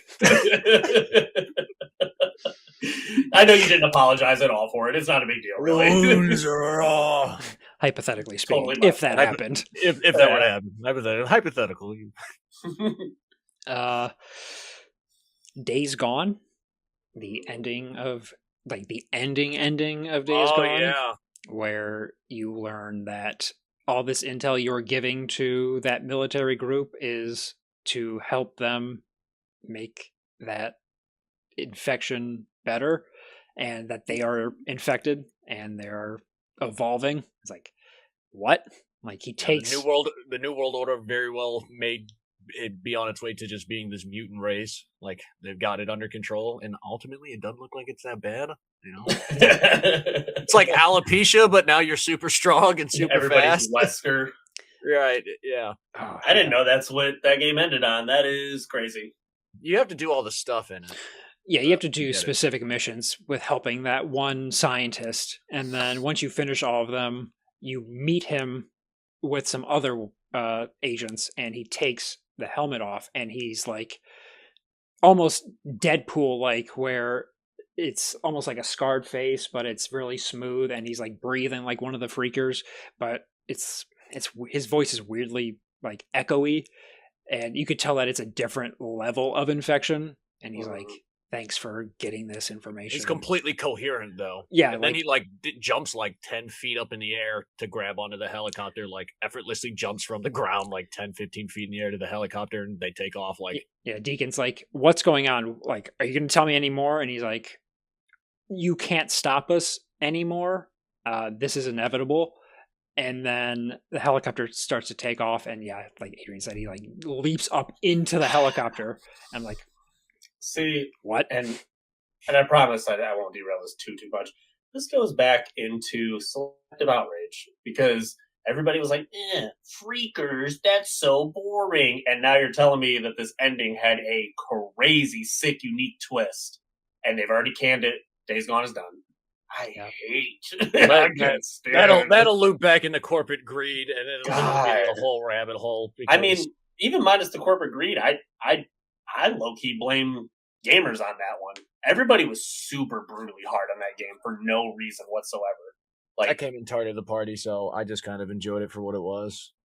I love that game. I wish that game would get like a... It has like revisionist history on it. Now everybody loves it. That's what's annoying about it. And everybody's like, oh, what's going on with the sequel? You guys, and that sucks, 'cause I didn't know anything about any of that until I platinumed it. Yeah.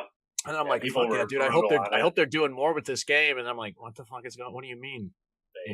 What do you mean people didn't like this game? Shadow of War, Dragon's Dogma 2 did. Filthy animals. Another one that people might not realize is impactful now as it was back in the day, but the realization that Samus was female. Because up until the very ending, everyone just assumed it was a dude in a spacesuit, and then she takes the helmet off and flowy hair, female figure. It's like, what? Certain people today gotcha would hate that game, but I'm one of them. No, I know another impactful moment for me also kind of timely because we're doing the playthrough, is and I brought it up before, it's the scene in Dead Space 2 where Isaac, I think her name's Ellie as well, but Isaac sends her off, sees her off, and he takes off his helmet. He sits down and he takes off his helmet, and you just see it on his face, like, because he's resigned himself to essentially being the hero, saving the day, and it's like, I could have just fucking left. I could have left. I could have got in that pod with her, left this absolute unending nightmare, and it could all be over right now. I did not have to do this, but I'm choosing to do this because it's what we were talking about with the Resident Evil stuff. What I have seen is so ungodly horrific. I've already been exposed to it. At this point, I feel like I have a duty to try to stop this because it is truly that awful, and I do not wish anybody else to have to encounter this hell that I'm going through. So I'm willing to be the sacrifice if it means I can stop this here and now. And it's just looking at the weight of that on his conscience, where he's done enough. He is done damn enough. Like, there's no one could fault you for getting in that pod, my man, and just fucking off. You don't owe nothing to nobody. I think the mythos behind the marker as a whole is a good bring up for this one too. It's just, you think they're just zombies, but it's this psychopathic brain worm in the loosest of terms. Yeah, it's essentially using radio frequencies and like psycho fucking imprinting on people that brings them back to life. I don't really need to understand how it works 100%. I don't need to. It's good enough. I get enough. It's vibrating. It's shimmying in just the right way to get all those dead bones back in moving, at least moving order. I wouldn't say working order or any kind of order that my mind could fathom, but they're definitely moving. They are. It's getting them back in motion. And then subsequently, the Ellie picking him up at the end of that game when everything's falling apart, and it's like rolling credits or whatever, and then she shows up in the ship and she's like, "Let's go, and he's like, "Oh shit, I have jet boosters," and then just takes off. It's like, Isaac, where the hell have these been the whole time? I'd say Death Stranding 1 and 2, but I don't want to dive into those because I want you guys to. Yeah, we'll be able to do this all day. Yeah, I did just think of two. Okay. The ashtray maze. Oh, yeah. Absolutely sick, dude. Oh my god, so cool. And just everything Alan Wake, beginning to end, both of them. There's no one particular moment, every second of control, all of those games. And then realizing the Horizon story is incredible. Mm-hmm. I think people hyper sleep on that story. I would go as far as to say, y'all don't even know the story and you're just talking junk. I don't think you know it. I feel like that's more than likely. I think you're on the money on that one. Because people just, once again, I don't like this game. Shut up, dude. Like, dude, Horizon 1, because I was in it just for Robo Dinosaurs. I was like, oh yeah, this is sick. I'm about to, like, what a sweet surprise that story was so riveting. I thought it was sick. Like, one of the coolest sci-fi stories, and I'm not well-versed in sci-fi, but like, dude, what are you guys doing? Make that a show. Make that a movie. Like, that story is gnarly. Love it. And I had another one, but I forgot. Alan Wake 2 was on my list now that I bring it up. The realization about his wife and what she did is just... Everything with his wife is so disturbing. Especially, again, another instance of them making you think that she killed herself, to then realize that, no, she jumped in to try to help you. Jumped into the lake. It's like, oh. It is such a weird... The way they play with your expectations with her is... It's mental warfare every single time, dude. It's so stressful. Every time it has to do with her, man. Just throwing you in his old apartment with no music, no noise, just silence. Dark apartment is so creepy. It's like, it gives it that whole section every time. It felt like The Grudge, the atmosphere of The Grudge for some reason. Just everything is just dark enough to where the corners are pitch black, but I can see down them a little. You have strategic lights in certain places to make shadows appear, and it's like, I don't want to go over there. there's nothing over there. I can clearly see there's nothing in that corner, but you make that corner scary for no good reason. Right. I have a couple of fuck yeah moments. One of them is the scene from Halo 2. I'm gonna give the Covenant back their, like, where you going, Chief? I'm gonna give the Covenant back their bomb. That shit was sick. That was like, what the fuck? And he opens the airlock and then fucking base jumps into space and fucking drops the bomb, kicks the bomb. It's like, dude, did I just? Oh no, I think that's 3. That's 3 because that's when you base jump to the planet and then land like a fucking comet, and then you just get up and start fucking shit up, and it's like that scene was super duper cool.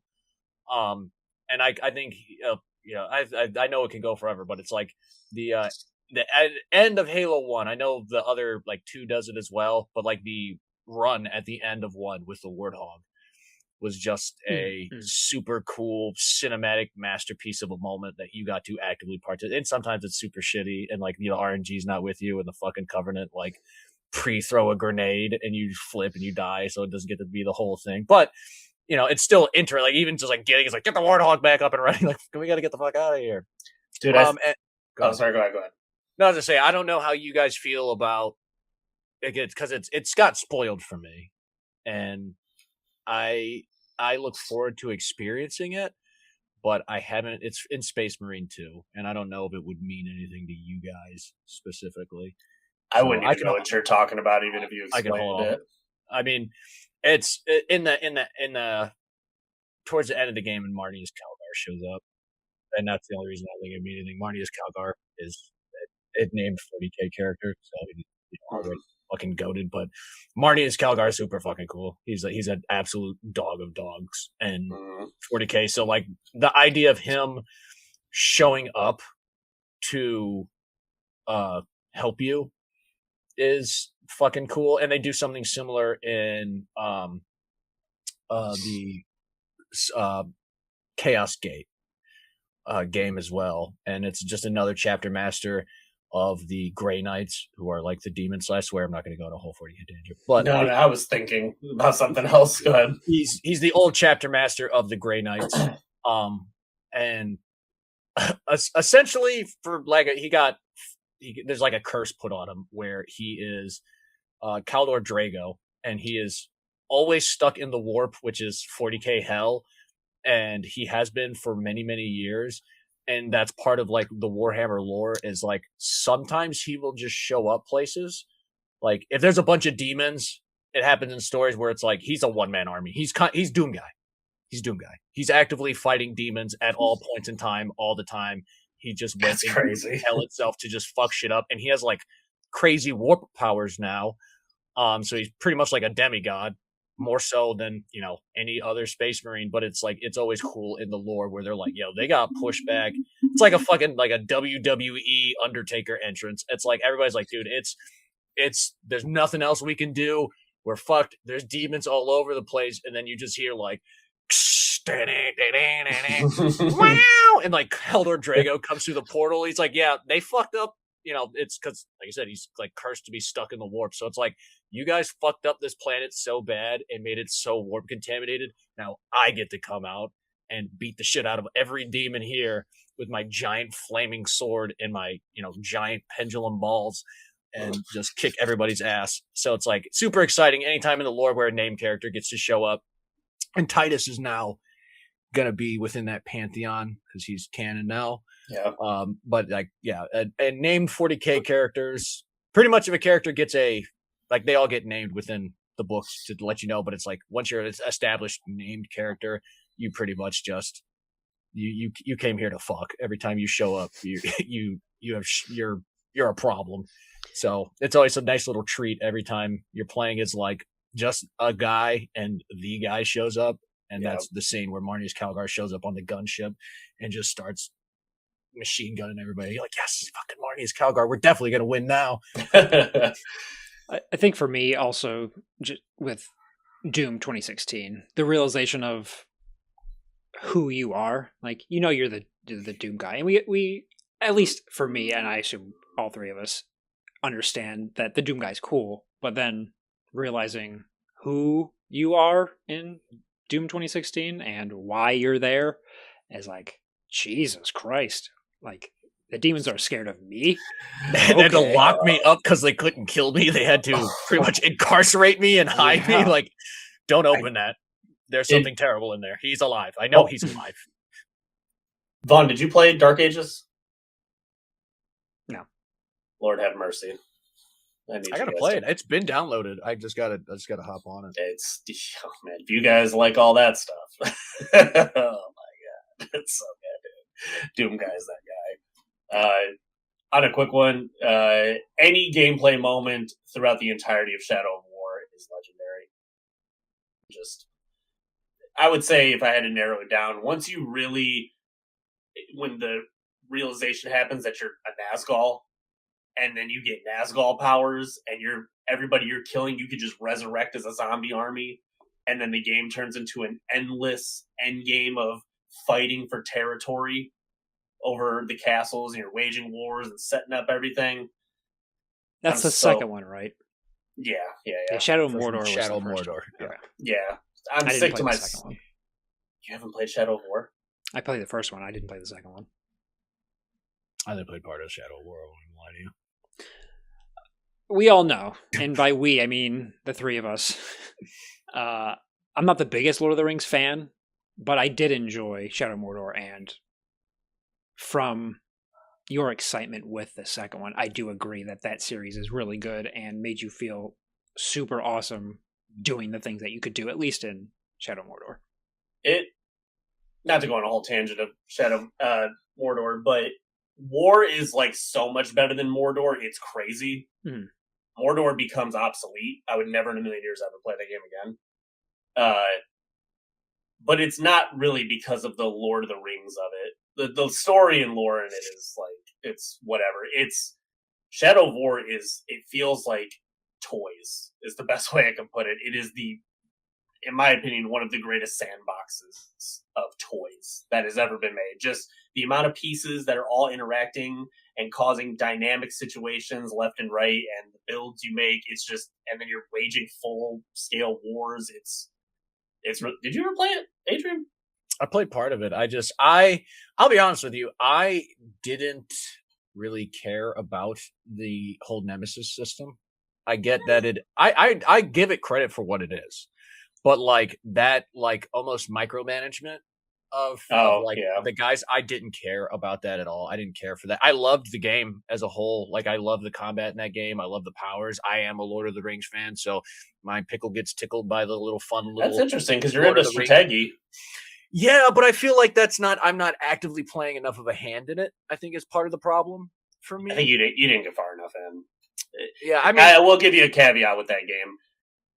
The entire game is a tutorial for the end game. No exaggeration. The entire story is giving you mechanics. You get a mechanic at end game that changes the whole game.